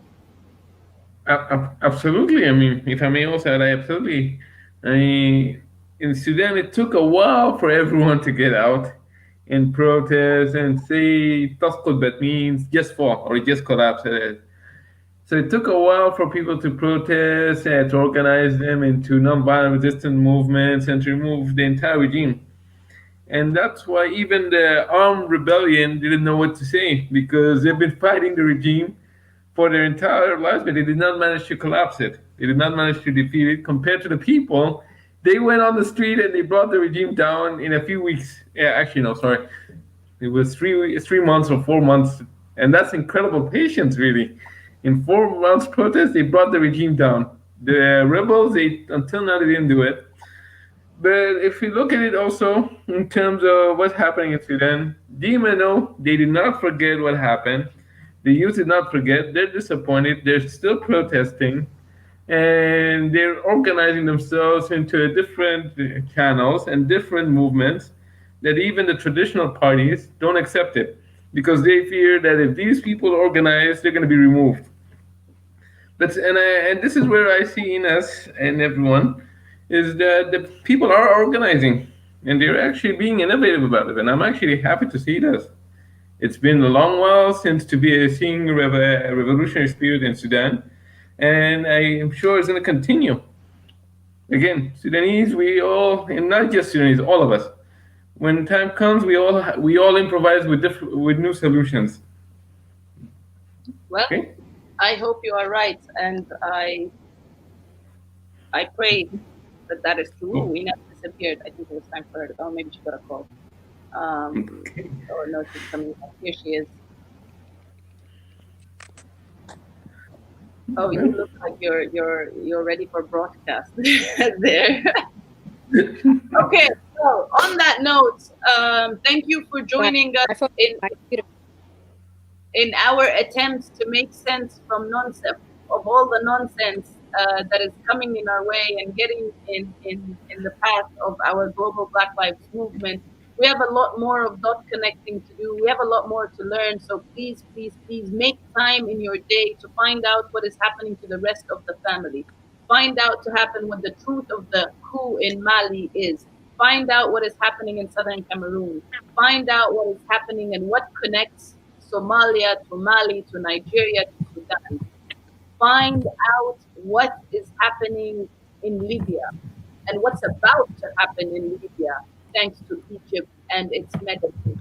Find out history, what is happening with the Black women of Brazil. Tune in to the panels tomorrow to understand the struggle that connects us all as indigenous people, as people of African ancestry.